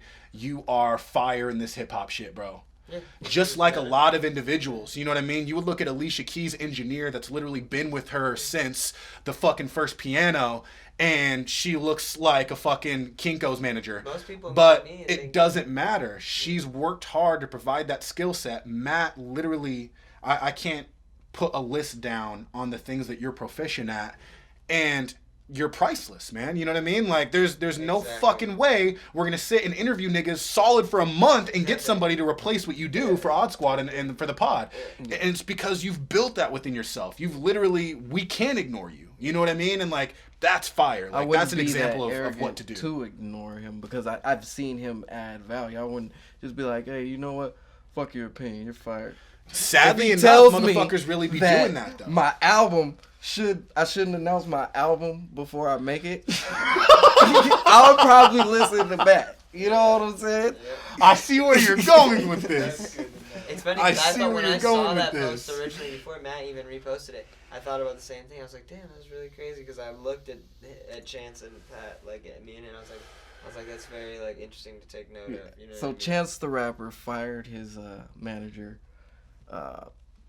But there's a whole backstory and then it gets better. to it. Yeah, so and then his manager his sues him for $3 million because apparently he told him. And I've said it on the podcast. whatever that last album was, The Big Day.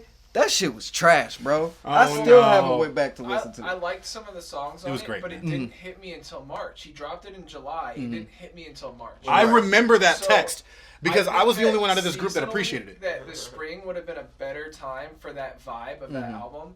On top of that, I think it was too emotionally charged. It was all about his wedding. I think he wanted to drop it because he was feeling emotional. And when you do things that are too emotionally charged, they can either go really well or they flop. 100%. Because you're not thinking logically, you're thinking from emotion. So And also, too, I felt like it was a niche project, right? Yeah. I feel like Definitely if Wiz Khalifa dropped Cushion Orange Juice as his main freshman album, he probably would have been like, what? But because it was labeled as a mixtape, people were able to appreciate it for what it was.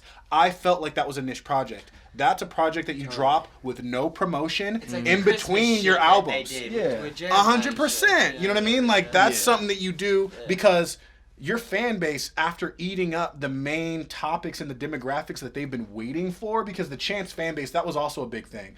Chance fan base has been fucking waiting. And then he drops 3 singles that were phenomenal that really had no weight or carriance onto the big day because it didn't follow the marriage theme at all. Well, So not only were they waiting, but they also got blue balls because they got a taste of him that they appreciated that wasn't even on the album. Yeah, I think the album was like a totally different audience from like his typical, or at least his I think his primary audience Exactly. likes like his other stuff, like the more upbeat, even some of the more of the acid rap stuff where like he's like that's the Chance that I like. I always said he There's should there's do no more acid chance again. there's no Chance fan that doesn't like acid rap, and I feel like his second album.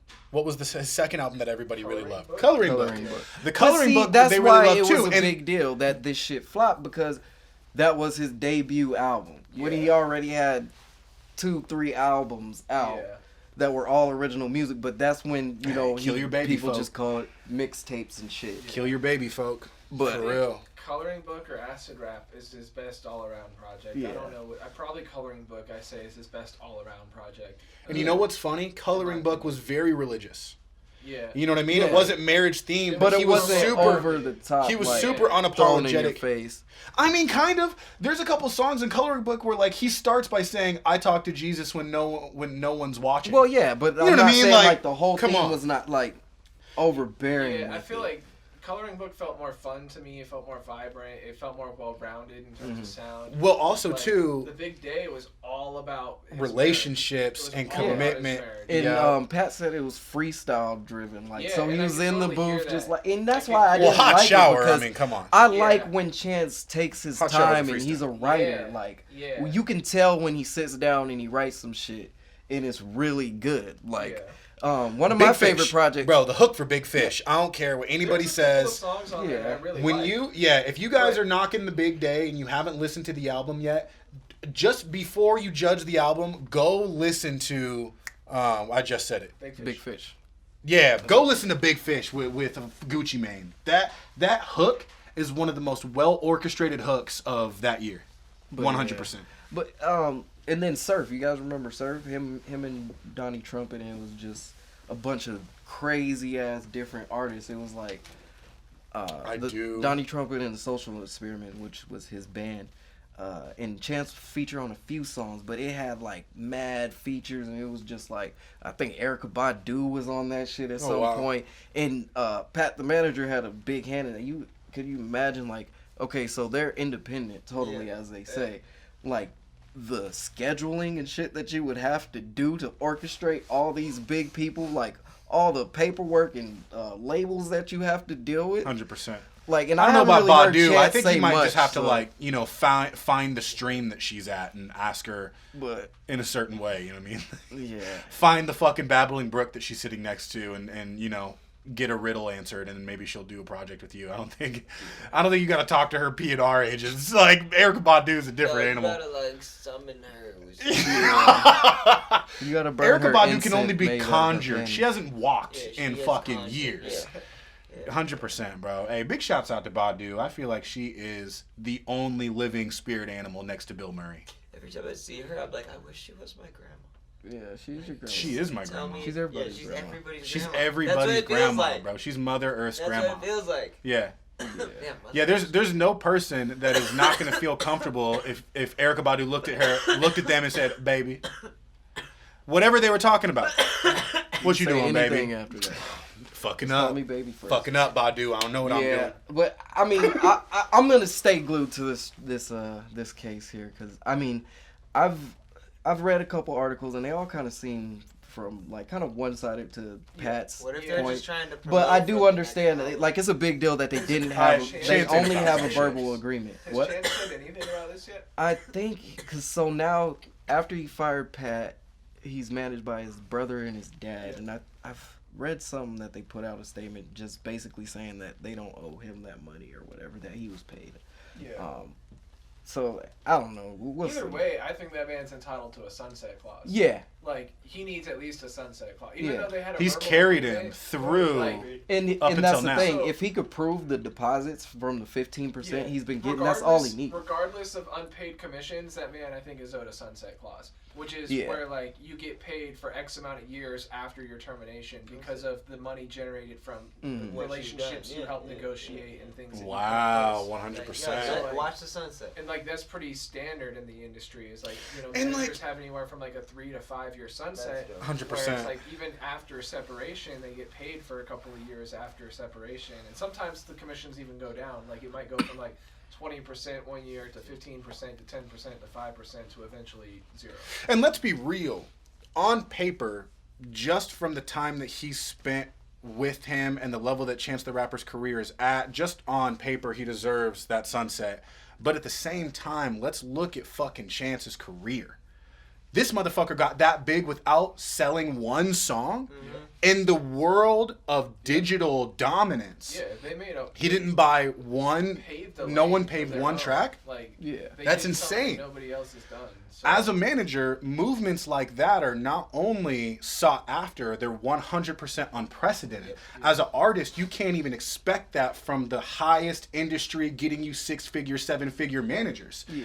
Like, so the moves that are involved in that, I mean, not only was this nigga the coach, he was Bill Belichick. Like, he needs a fucking check. Like, Yeah, because they changed the whole game. So I'll be interested. I really want to hear what Chance has to say because it's like I don't see the reasoning behind firing your manager because your album did poor, and because of that, Was your he a tour ghostwriter? was canceled.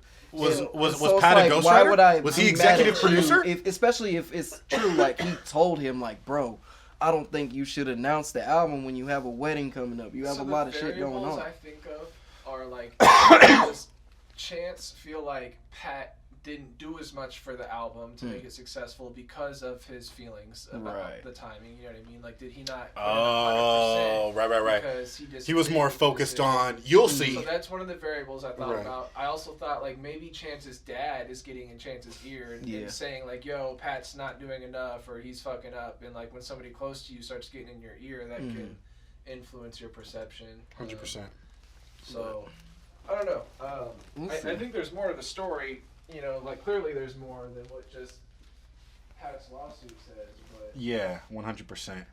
Yeah, I do wonder how much he's had a background in not just that move, but his other moves, his Kit Kat commercial, you know what I mean, his other endorsements that have catapulted him into something that Well, I mean, he wasn't everything before. goes through a manager. Like, yeah, there's and I no mean, from way. what Like, the lawsuit was saying, from what Pat was claiming in the lawsuit, he's responsible for a lot of like the unorthodox decisions they've made and the route that they chose to take, and even just avoiding labels. Supposedly, like Chance and his dad were open to like some of the negotiations that they were getting early on as far as label offers, and he was like, "No, like we need to keep building up this brand independently." And like, keep how push much for the money state. That has confidence and Chance that made level because of of those belief, decisions? there has to be some type of shaking conversation that happened outside of the situation that would have had Chance to do that, because to be on the level of operation as Chance the Rapper is, you have to be a proficient businessman. I don't care if you have other people making those steps for you. Yeah. This isn't 1980s where you're just the rock star doing whatever the fuck you want. I agree. There's the rare situations like Kodak Black or whatever, but like as a person, and especially the way that Chance has been moving around, you're a pretty proficient businessman. You have to understand the gravity of that person that's next to you and the gravity of your team and what you've implemented. So because an album flopped, that's something that we fucking ride through the dirt together on. Exactly. Yeah. You know what I mean? Like, I don't care, bro. Like, if you're in that's like in a relationship for over 10 years and on some fuck shit, like one of y'all cheats or one of y'all does something that's just like super fucked off. Like, 100% you can and you're justified for X-naying and not being a part of it. But you know what? History actually shows the people that fucking stick through it, that ride it out, that stay intelligent through that and give that opportunity for a redeeming quality, for some redemption involved. Those are the couples that last. Those are the couples that you don't see, you know, what we're talking, them power couples that 40, 50 years old. They didn't do that because they were fucking perfect. They did that because they rode through the mud and they found out a way to fucking make this work. So it's like, if he wasn't willing to do that with his manager and his writer like that, there has to be like some type of parting of the sea words that were had, yo, or else like that's weird, bro. That's goofy to me. Yeah, especially I just couldn't see it from my experience. I couldn't see anything happen like that with us. Like, exactly. Yeah, you're like, how does that happen? Yeah, because I think we have the tough conversations. Like, we've all butted heads with each other, and we all like, we may not all come to the same agreement and be like, it's okay, but we understand. Okay. Maybe, there's a respect. Yeah, there's a respect for okay, this is how you feel, and we're all gonna hold each other accountable no matter what. Yeah, Nubs don't hold back shit. Yeah, we feel like you're acting some type of way, and like or you're we falling all off see shit with this. in each other that we need to change. We'll be on each other. Like when we're slipping, like, oh, bro, you gotta stop doing this shit. Yep. You gotta be more reliable. We're seeing a pattern. Stop talking like this. You know what I'm saying? And I think that established early in our careers will kind of keep shit like that from happening 5 years from now, when we have this rapport with each other and we just keep on building it, and we're like, in this room we're all completely honest. Like, there's nothing like that's a secret, nothing that we'll withhold from each other. 100%. And we're comfortable enough to say our vulnerabilities and everything that may make us a coward or whatever it is. Like, we're open with that, and I think you need that type of relationship. What's different is I actually find strength in saying those things around you guys. You know what I mean? Like, because these are generally things that I will hide within my day-to-day in the 5 days. If I, was having feelings of addiction, or if I was having feelings of anxiety or having feelings of depression, like, not only do I feel like this is an environment where I'm not going to be judged, I feel like it's an environment where it's encouraged. Mm-hmm. And that difference is therapeutically a sanctuary for me. And because this plane exists for me, I've subconsciously dedicated myself in conversations, even on Clubhouse, to make sure that environment is a bubble that stays with me wherever I go. Mm-hmm. Because it is... God, it's detrimentally important. We talk about, like, when, like, if I go to a yoga class or something like that, like, somebody, you really feel it where you're like, damn, this person is holding a space and creating this space for us to have this experience and to make sure this happened. And, like, the way I treat the studio and the reasons I treat the studio is because I know when people come here, it's like the same way when I lived in Sedona, like, they're leaving that a reality, and they're coming here to break away from it. And it's like, when you come here, you want it to be that space where you can come and be like, yeah, dude, I'm going through this shit, I'm going through that shit, because you don't get to talk about it everywhere. And it's innate. It's innate within every single person. Mm-hmm. You know what I mean? Like, not to just keep on blowing up Clubhouse, but like, what thing that was really cool for me is, like, I went into a morning affirmations group. Mm-hmm. And I'm not trying to be racist, I'm not trying to be anything like that, but I expected a lot of white people, bro.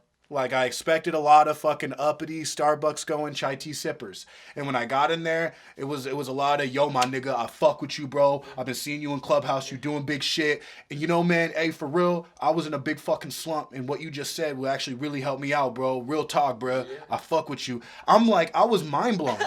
I was mind blown because these are the niggas that are sitting here like, this same type of conversation would be had to where it's like, you'll never beat me in 2K, you'll never beat me in hands, I don't care how long we've been friends, I'm fucking better than you, and this shit, and it's like, all of that was completely shed in there, and that was kind of like, I always had an understanding, but this was just another example that kind of blasted me in the face that, like, this feeling of being vulnerable in a space of souls that you respect, and having that be accepted and they find growth in that, that innate feeling is one of the greatest feelings a human can feel next to love, yo. It's that acceptance. That's true acceptance. It's true unconditional acceptance, and man. it's like it offers the space for alchemy to happen where you can take, like I tell people, I'm like, this is a safe space because it's like, you know, your parents are like, people in the world aren't going to be nice to you as I am. As much as you think I'm being an asshole right now, like people are going to be really, like this is a safe space right, for you 100%. to get angry. And to understand that part in yourself, you know, like the Mike Tyson thing, talking about like how he had to find out through that. Like there's interactions here where it's like, if you do feel upset, like you can express it. Like don't hold it back. Please express it. You know what I mean? Because then, you know, if you're with someone else and you understand that part of you better because you've worked on it, you've utilized it. You know what I mean? And certain things like that. So and it's a tool instead of a trip with, you know. And you're the conductor of the train instead of just being on a roller coaster, and it's just like, oh, roller coaster started. Exactly. You know what I mean? Exactly. Because a lot of people take it as like this Hulk-esque experience when they're in a conversation to where it's just like, I'm sorry, that's just how I am. Yeah. I black out in a conversation, or I can't help myself. Like, those limiting beliefs, man, they need to shed. And I feel like it's going to become a social norm to kind of look at those interactions as like, man, you're a bum for that. You know what I mean? Like you're a goofy for that. Like it's not gonna be cool anymore to react emotionally like that. Exactly. And the moment we start doing that, to where it's like, yo, you're a fucking goofy. Like the moment we can react an emotionally crippled nigga as the same as a broke nigga, we're gonna be like, oh my God, bro. Yeah. I want to look at as an emotionally crippled nigga like a broke nigga. Like, what the fuck? I'll piss on you, nigga. Fuck you. Like, that's really how it's looked at in hip-hop. You know what I mean? So, like, we should really start to have that because at the end of the day, no, I will never urinate on another human being unless they've been stung by a jellyfish. But that mentality is going to build to where it's just like, it's uncool, nigga. Think about your feelings. Come cool correct. To be vulnerable and right. Communicate that.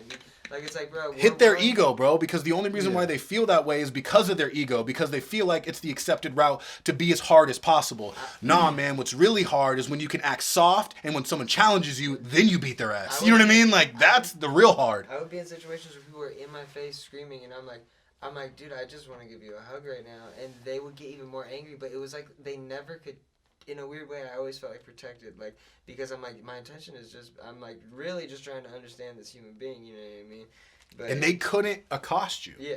They couldn't, you know what I'm saying? They couldn't bring aggression on you. You really looked in my eyes, you know I'm not judging you. You know what I mean? I'm like, yo, I'm here. Like, what the fuck's up? You know people feel that, yo. Yeah. People feel that.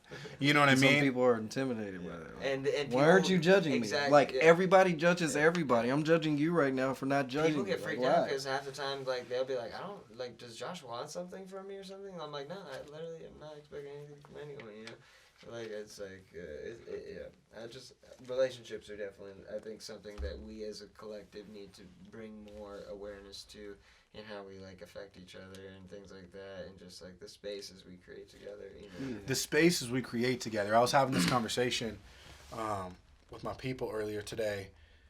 Everybody always talks about the importance of communication, what comes out of your mouth, the way you articulate, the tone, your body language in which you talk about it. Everybody talks about the initial giving of the information, but nobody talks about the importance of that information being received in an environment that is conducive to that person's comfortability. Because you don't even get the full opinion of that person if they feel like their full opinion, their true opinion is going to be stifled. Their true opinion is going to be demeaned or disrespected or discounted. Right? So they're going to give an altered version of that opinion to fit the environment. If somebody thinks something's beautiful, but they're in an environment of aggressive-ass niggas, they might now say, oh, that shit hot. Yeah, exactly. Oh, that shit fire. Exactly. But fire don't tell it like beautiful does. And if you understood beautiful, you'd probably have a little bit more insight to the character of that individual and how they perceive music. But because egos are a flare, that person doesn't want to be perceived as anything, so they choose alternate worlds. Therefore, you never get a look into that person. You know what I mean? And that happens more times than anything, and we're really stifling ourselves. We're shooting ourselves in the foot. We are, because the more creatively free people are around you, the more you in turn become that yourself. Whether you, no matter what scale of creativity you're at or not, bottom level or fucking, you know, Young Thug, nigga, like, was it like you're there. You were telling me like we're not the creator, like we are creation, like everything we do is like. Yeah, that's why I tell people, like, I'm like sometimes I feel like insane because I'll just be running around doing stuff, and it's because, and I'm like, I'll be drawing, painting, helping people with video stuff, doing this, like just creating, and I'm like, we don't create, we are creative beings. Like, that's what our nature is to create. And when you start to nurture that, you realize everything you do is creation. Everything you do is creation. Everything you do is creation. Yeah. And if once you realize that, you treat it and whether like you're that. doing it on a subconscious level or not, even the people that are in the rat wheel, the people that have a routine, you know what I mean? You're maybe creating emissions, even if it's that. You're creating a chain reaction of emotions of people around you because maybe you have your own little bubble, but you were a dick to that nigga in the elevator, and now because of that, he was rude coming into his wife. So, like, there is a certain level of creation to everybody. Everybody, even the man out in the woods, is creating something from his environment. He's constructing, he's using the water. He's taking things out of spaces that were naturally there for other things. That's a creation. You know what I mean? So that's a very interesting point. We are creating, like, the whole phrase of you either build or you destroy. No. You build regardless. What are you building? Yeah, exactly. Right. It's Are you building a weapon or are you building a path? I think it's like, and it gets to that point where it's like, because it's like, it's like we forget, sometimes we think we're all these things that we're doing, but it's like, really, we're from the same fucking energy that the stars are made with. And so it's like, when you bring it back to it, it's like, we're creative in our source energy and everything. That's who we are. And like, to connect with that part of us that is, like, it's like, I swear I'll be like out hiking or something, and I'll stop and I'll just like pick up a tree branch or something and start drawing in the sand, you know what I mean, or something like that, because it's just always this constant flow of just like that same kind of energy in which we came from, which is just to create new experiences and transfer the energy to something else. Yeah. Like, I always feel the most at peace when I'm creating. So I have to realize that I'm always creating, and I will be at peace more because, like, when I'm when we're in conversation, like, I'm not thinking about anything else. When I'm writing a song, like, I feel that just created when a I'm mind on state within me. When I'm on stage creating a performance, that's like where I feel the most free. That's where I am the star. For me, I think it's because what you're doing in that moment, it's a culmination of everything you've done because it's the utilization of everything. When you're on stage, it's the culmination of an artist. Damn, that is like everything of like the person, everything, the personality, the talking, the chemistry with your brothers, the camaraderie, the fan base that you've built up that are now there, the music that you've recorded on stage. That is the culmination of hip hop. But you are creating the single-handed greatest thing this universe can create, which is a moment for somebody. Because Tony Robbins says it best, life changes in a moment. That moment may have a build-up, but there is a moment where you say, I stop, I begin, I get it, I hate you, I love you, I will never touch that again. In those moments are birthed the next chapters and the next plateaus of your life. And when you, as a high-level artist, can congregate these people that feel your message, feel your brand, feel that lifestyle that you guys are creating with your brand and what you're doing recently, that moment is pivotal for them. Right. And maybe that's the reason why you feel so good, because you have no idea how many new paths that you've created from the individuals just witnessing you. This is a huge moment of creation. I tell people all the time, like, I make music, yes, but really what I'm doing and what my goal is and what, like, it's like for as an example, if you're angry about something, because your girlfriend did something, and it's like, okay, she did something, but what is the underlying source? It's like, okay, you're feeling, what I'm feeling right now is loneliness. Okay, so if loneliness is what the root of it is, there's other ways for me to nurture that loneliness. I don't need to do that to get there. I understand what the root of it is, kind of thing. 100%. And so, goddamn, I can't remember what I was fucking talking about. Well, it's a self-fulfilling, you know what I mean? The root of everything is self. So, like, the moment you can understand that you can legitimately fulfill loneliness with yourself, that's when you have the utmost power and control over everything in your life. You know what I mean? And by no means am I there, but just walking that path, getting closer to there, has liberated me from certain fears and insecurities that have plagued me my entire existence. Maybe that's why having kids is so mind-blowing, because you're like, I fucking created this. Yeah. And it's a human It's being. the ultimate creation. Like, it's like, fucking, like, that's It is, like, you know, yeah. when you make a song or you shoot the video and, like, you ever, Doesn't like, stop. get emotional, like, listening to the fucking song. And, like, we even say it, like, that's our babies. Like, and it's the ultimate creation. I can see that now. That's what I guess, if you're looking for a... And it's interesting because, like, a lot of, like, I remember seeing, Comparison. like Atlanta, like the TV show with Donald Glover. It was like, remember there's a lot of people where they get to this point in their creations where they're able to apply every part of what they're good at. Like Lil Dicky when he did his. Right. I was like, I love this because it highlights what it's they're writing, they're applying the music, they're acting in it, they're applying the highlighting comedy. It shows them they're not just musicians. They're 100%. all of this shit. You know what 100%. I mean? Like, and they should find a way to create that and showcase that. And on a lower level, that's what our YouTube videos have become. Exactly. Absolutely. I personally feel like that's why Travis Scott has become so unbelievable, because Travis Scott has been in the industry long before we heard Rodeo. You know, he was a heavy influencer on Kanye's music. He was a heavy influencer on other people. And he mainly focused on providing intrinsic value to other individuals. Exactly, And because of that, he had such a big rise. He was able to plug into all those audiences, and all those people were able to really Paul revere this nigga. You know what I mean? Like, Kanye went through the streets of hip hop screaming Travis Scott is coming. You know, so like those little things, and he did that and he felt comfortable with doing that because Travis was so, here's my skills.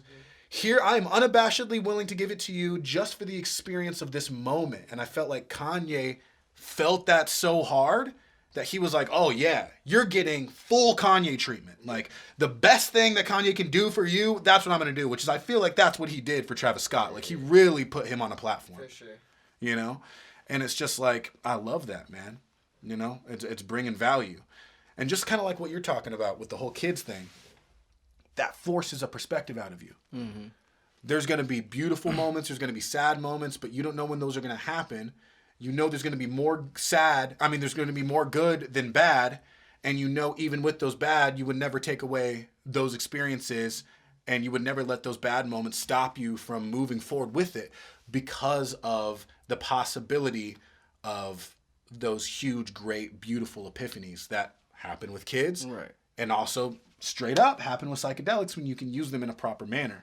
Yeah. You know what I'm saying? Taking psychedelics is a lot like raising kids. I think we just found our title for the podcast. There's like there's a lot of, I've told people before, like, women have ingrained in them It's gone. Oh no. the possibility to have a psychedelic experience. Like, it's one thing for you to have a child, like, with your wife, but it's another thing to be in that space where you're actually moving through that. It's like To be the child and then in the space, be and then a come real back trip. to adult. and then it's I remember, I think it's Ram Dass or somebody talks about, like, they did this, like, study where they asked people, a huge amount of people, pretty much they took the characteristics of what is a spiritual experience, like something that was like, you know, like you go through a life-changing experience, a near-death experience, whatever it may be. So they go through and it was like 90% of people have had a mystical experience, what we would call a mystical experience, and like 85% of them would rather never have one again in their entire life. You know what I mean? Like, kind of thing, because it's like if like the church was DMT, like people would be walking in there with their knees shaking, like, let's go pray, like, you know what I mean, kind of a thing, Right. Like at just like the intensity of the experience and what 100%. That's insane, man. And of course, within those moments, your body does release DMT naturally from the pineal gland. So there's always a link. You know what I mean? There's always a link. So I think overall, we need to start realizing that we're always creating and have that feeling of, I created something. Like, oh shit, like, I'm creating something. I'm in the process. This is dope. Like, And then I think, at least for me, that's a strategy for me. It'll keep me happy. It will, definitely. It's going to bring a different level of my appreciation to the everyday. Yeah. Because, just like if we talk in biblical, in the eyes of God, sin, there's, murder and lie is the same sin. If we take it as every creation is the same creation, whether the creation is just through a conversation or something that you are consciously proud of, that is still a drop in the pond that you have done as a being on this earth. And then it's like the Tony Robbins thing where it's like the same way. It's like when I go to my parents' house or something, someone where it's like I find that challenging for me because they don't hold this space. It's like, what do I want the outcome of this day to be, of these conversations, of these moments that I'm creating? And so like when I go there, so like with the intention of being like, what do I want I want to leave there feeling like I valued the time. I want to leave there feeling like I said the most and had the most connection. And then you start to apply that to all your things. So it's like, okay, when somebody's coming over and I'm fucking tired and I have to run a studio session, I'm like, I remind myself, like, what do I want to do? I want to hold a space for this person that allows them to come here and make sure that they walk out of here with a smile on their face. And they yes. This, and then you are no longer pushed to your activity. It's not a push, outcome. You are pulled. Yeah, exactly. You are being pulled on the 100%. That's literally Tony Robbins, and I'm not your guru, because during the program that he runs, it's a 6-day program, 12 hours each day. That is an unbelievable amount of time to be on stage as a motivational coach 12 hours a day for 6 days. And they ask him about it, like, how do you find the push within yourself? And he stated, it's not a push, it's a pull. You know what I mean? Desire breeds motivation. So, and desire is about perspective. So as long as you can shift your perspective on your everyday, the desire builds, the motivation builds, you are being pulled through your day instead of being pushed. Yeah, 100%. It's beautiful. I love that. Yeah, the more you create, the more you just want to create. 100%. I'm mind blown. And you could literally, like, it's like alchemy, like you were saying. Like, once you realize, like, okay, we've created this space, we've created this music, and it's like shit that, who knows where it comes from. It's just a thought in our brain. We grab it and it makes it a real thing. That kind of, like, pushes you, like, okay, what else can I make? Exactly. And that's why, like, really successful people, they just keep on going on that path, and they literally shape their reality. Bro, look at Lil Nas X. You can't tell me nothing about that man. You can't tell me nothing. Hey, can't nobody tell me nothing about Lil Nas X. Yeah, he dropped a new song which is Christmas oriented. Holiday. Right? It's called Holiday. It's fire. It's fire for what it is. It's a quality track, and it speaks to a wide demographic. And even in the song, he talks about the fact that he found a way, and he's going to continue to find a way to do it again. Whether if it's going to be through film, if it's going to be through fashion, because he understands more than anybody the value of creation, and because of that, we expect nothing from him except everything.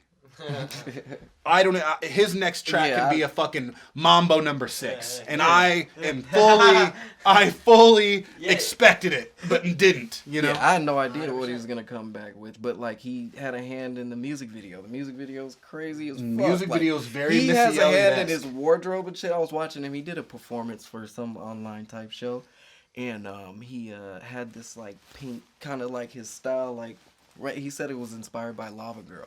I was like. Fire.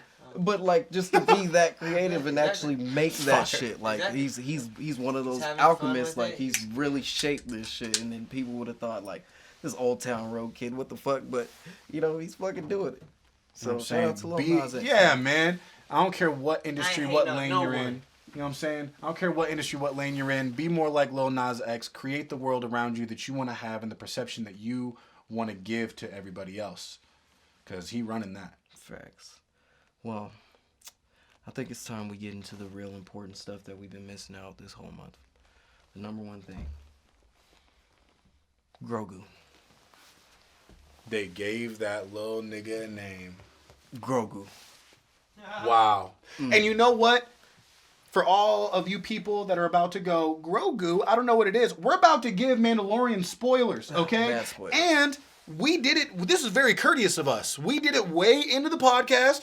Everybody had a lot of time to connect with us and dig deep in the topics that we're talking about. We're fucking ruining the first 14 episodes of The Mandalorian. Not like going through a play-by-play. The first 6. There's 2 more. There's 2 more. 2 more. And we're far. Grogu's away from the Mandalorian, which is weird, man. They gave Baby Yoda a name, which I'm very glad that they did. And I'm very glad they disassociated him with any type of lineage of Yoda. He's just another one of the species. Mm-hmm. You know what I mean? Apparently the second species of the species that they know of. There was Yaddle. You know what I'm saying? There's a woman, they think. But there was another Yoda species. So he's the third that they know of. There was a Yaddle? Mm-hmm. There's a Yoda Yaddle. I'm surprised Grogu doesn't start with a Y. Yeah, 100%. Yogru. Yeah.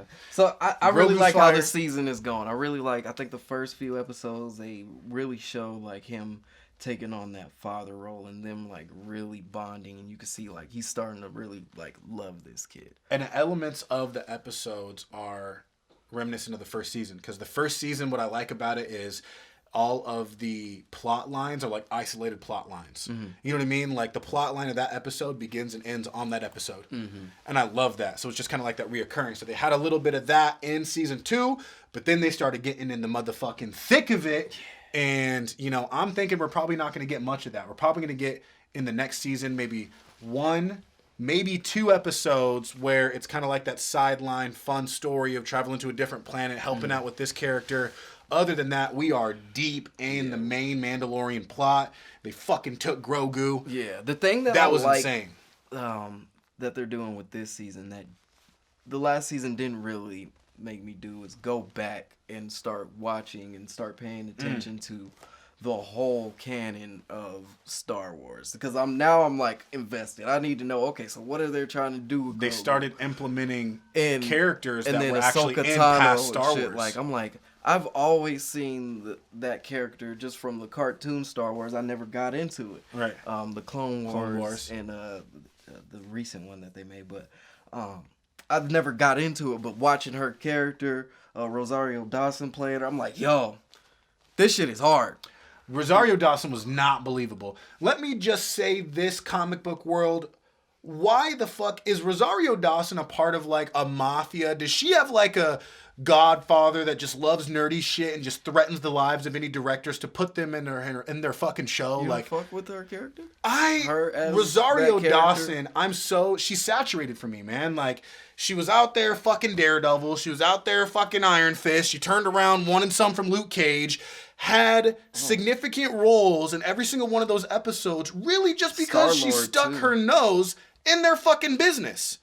You know what I mean? Like, there was really no other reason why she was a part of any of those series shows other than, hi, I'm here. What's the drama? Peace. Like, she wasn't any integral part of fucking anything. So maybe besides Daredevil. That she's finally a badass? Oh, actually, not even Daredevil. And in this one, she kind of plays a very similar role. Like, unless they give her an integral part, without Ahsoka Tano, they wouldn't have been able to do this specifically. No other Jedi would have been able to do this. Mm-hmm. Then she's just going to be the exact same fucking character.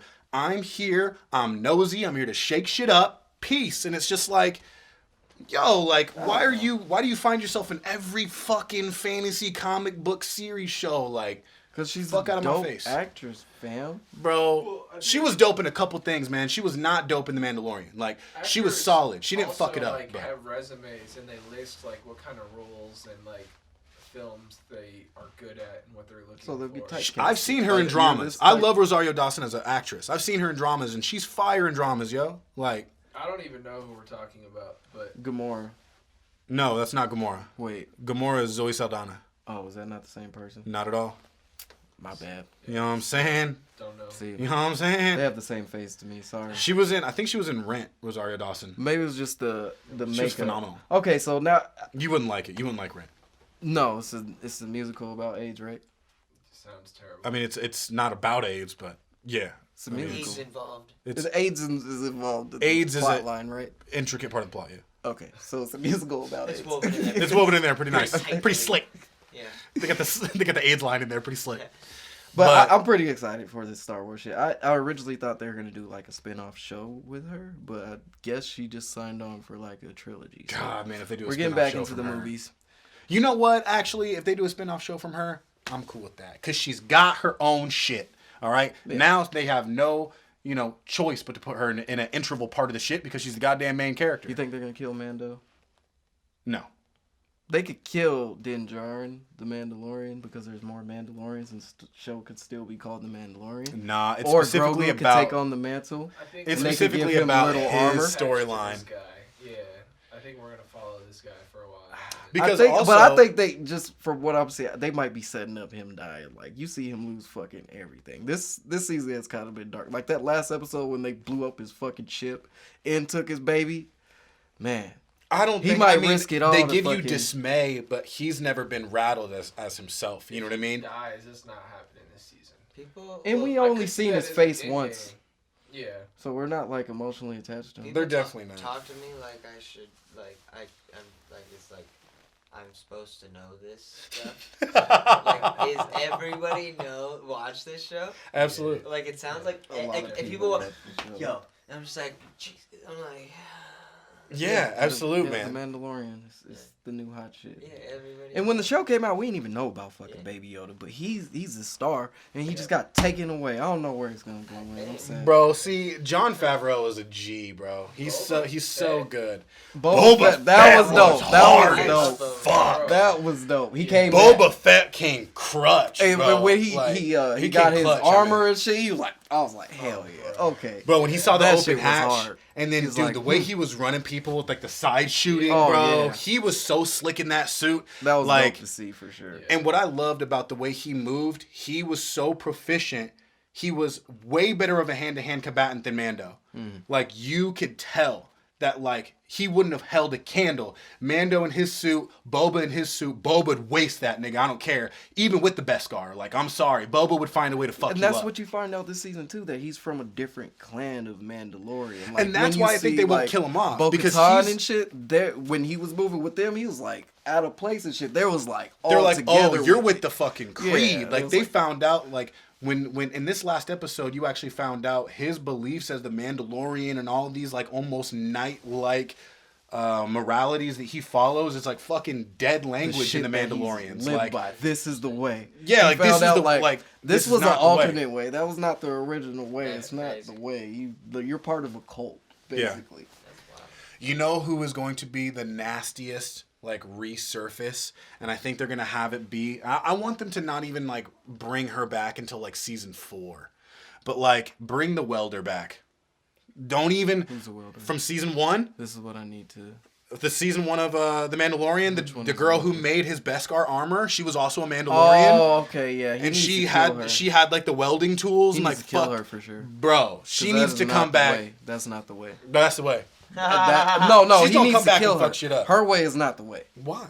because they're He a ain't gonna cult kill her, bro. of You're- Mandalorians. That's not how they're supposed to live. Get out of here, bro. You According to derailing Bo-Katan. the whole thing, bro. All right, we'll see where it goes. We only got 2 more episodes, so Is that it? yeah, there's Of the season, 8 yeah. seasons. Damn. 8 episodes. I mean, of the season. eight episodes a season. That's so So disappointing. They brought out Yeah. we're seeing It's like- sabers now. The You know what I only mean? thing I don't like about this series so far are the episodes are like too short and the seasons are too short. Like I want more content. out of that Yeah. shit. Isn't the episodes an hour? No, they're just like 30 about minutes. the last ones have been longer. The last 2 or 3 I've noticed, but the first couple were like 46 minutes. Like they're That's an hour show with No. commercial breaks. 38, Exactly. 38 minutes. No, like 30 Most- minutes. Most Nah. Netflix, you go to Netflix shows and shit like that until it went later into Netflix, they were 45, 49 minutes. But this is Weird. like Breaking Bad. Breaking Bad are typically like 45, 49 minute episodes. You know? well. It was only like Black Mirror where I saw episodes exceed that time frame where they're going into like an hour, 30-minute episodes. You know what I mean? I Like, feel like there's a lot of shows that run like an hour. I don't know. I would have to look it up. But I know like the last couple episodes probably haven't even been over an hour, but closer to an hour. But it's I mean, fire. I we'll like get the way he's some going. we'll get some Marvel shit next year. 100%. So, is there anything else on the list that you guys absolutely want to get into? I think to the point where you ask if there's anything on the list, that's a no. Do you That's have a any narrow Pokemon cards? If my mom still has my stash, it's Fort Knox. Like, I don't necessarily know. Like, I moved around a lot. But if within the chaos, my mom was able to keep that binder, we got stock investments. I didn't have any. I didn't have Pokemon cards like that when I was a kid. I didn't save them. Holographics out the ass. Away. Yeah, Like, I had them, and then I was like, yeah. I was like, oh, there's never going to be worth anything. I'm going to play basketball. Yeah. Well, Thanks. Dude, there was a holographic Gengar that I had that was fucking fire, bro. No one in my neighborhood had that shit. I remember that was like coveted. Everybody wanted to trade it. They were trying to trade like fucking special mom's meals and shit for it. I was like, nah, fam, it's not going down. I'm not even going to do it. It's not happening. So, Mom, if you still got the binder, let us know so we can, get you a house. You know I had a dope ass binder once because, it was from some of the packs that I had opened, and then one day I got in trouble in elementary school, and at my school, Pokemon wasn't allowed. Yeah. So there's a big ass box full of Pokemon cards in my principal's office, and I was in there for like a couple hours waiting on my parents to get there. Oh, you already know. Your boy like, would have Christopher Columbus Japanese that whole holographic box. shits. Like, I was just looking for the rarest ones. I grabbed just a couple like rubber bands full. Like, Yo, the and Japanese then, hollows. When you were a kid and you were able to get the card that said Pocket Monster on the back. We're not even talking about Pokemon at this point. Pocket Monster. And that was the only thing in English on the fucking card because everything else was Japanese, like kanji and shit. Those were coveted, bro. Like, you had to do some Indiana Jones fight the boulder shit to get those cards, bro. Like, you're only winning tournaments getting them shit. So I had a bigger binder full of, like, kind of my regulars, and I had a smaller binder of my, like, rares and hollows and shit. Yeah.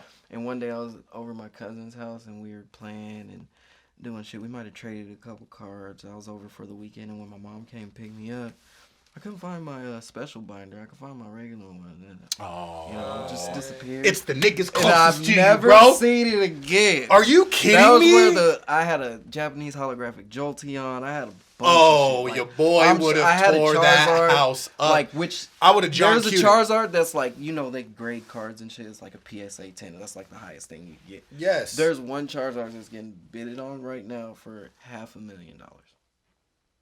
I'm telling you.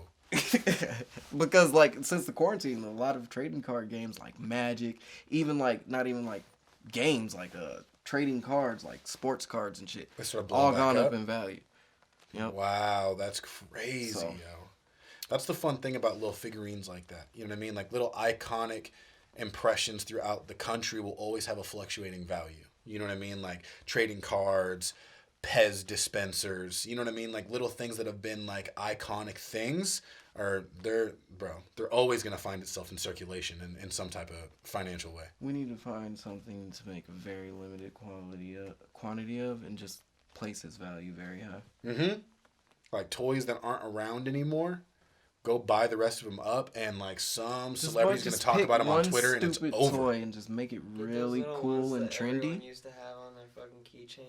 The Tamagotchi? The Tamagotchis. Tamagotchis, bro. They tried to make a comeback. Because if you could find one that still works, like in mint condition, even if like the sealed, like, because right now the thing with Pokemon cards, if you can find sealed packs, like there's people that I watch on YouTube that will buy a pack, like maybe it's like $20,000 or something like that, and buy like a sealed pack of packs of old Pokemon cards that are hard to find, and they will have people pay like $1,000+ to open one of those packs live on stream. Just pay him to open it live. Pay him to open it, and then they'll send it to you. That shit is crazy, bro. People would pay in the thousands but just these, to witness the boxes what's in the packs? that they're buying are like very expensive, but like, they have to be making a grip of fucking profit off of that shit too. I was like, let me see. That'd be dope if I could get somebody to open a pack for me. I wonder how much it is. It couldn't be like, maybe $50. I don't know. I wouldn't pay more than $25, but $1,000. I'm like, for one pack, right? And I was like, let me put my quantity up, and it was like per pack. I was like, whoa, $6,000. All right, this shit is crazy. Who is doing this? That's wild, man. The things that you could pull from those packs could be crazy. You could get a $500,000 card. Yeah, exactly. Crazy. The lottery. Yeah, it's like the lottery. You're just pulling it's tickets. All so weird. all make all of it up. Yes, I was just about to say, this we makes place sense. all this value Like, on this shit it doesn't for make fucking any, what? I'm just sitting here like, we can't even like figure out how to talk to each other, and people are like, $1 million for a Pokemon card. I'm like, what? And what happens when the person buys that? The only reason why somebody would buy that, unless you're like It's a showcase. really into it, is a showcase or try to make more money, hold it until it becomes more valuable to sell put it it again. on your altar and pray to it every day. Yeah, what do you? It's like a painting. Yeah.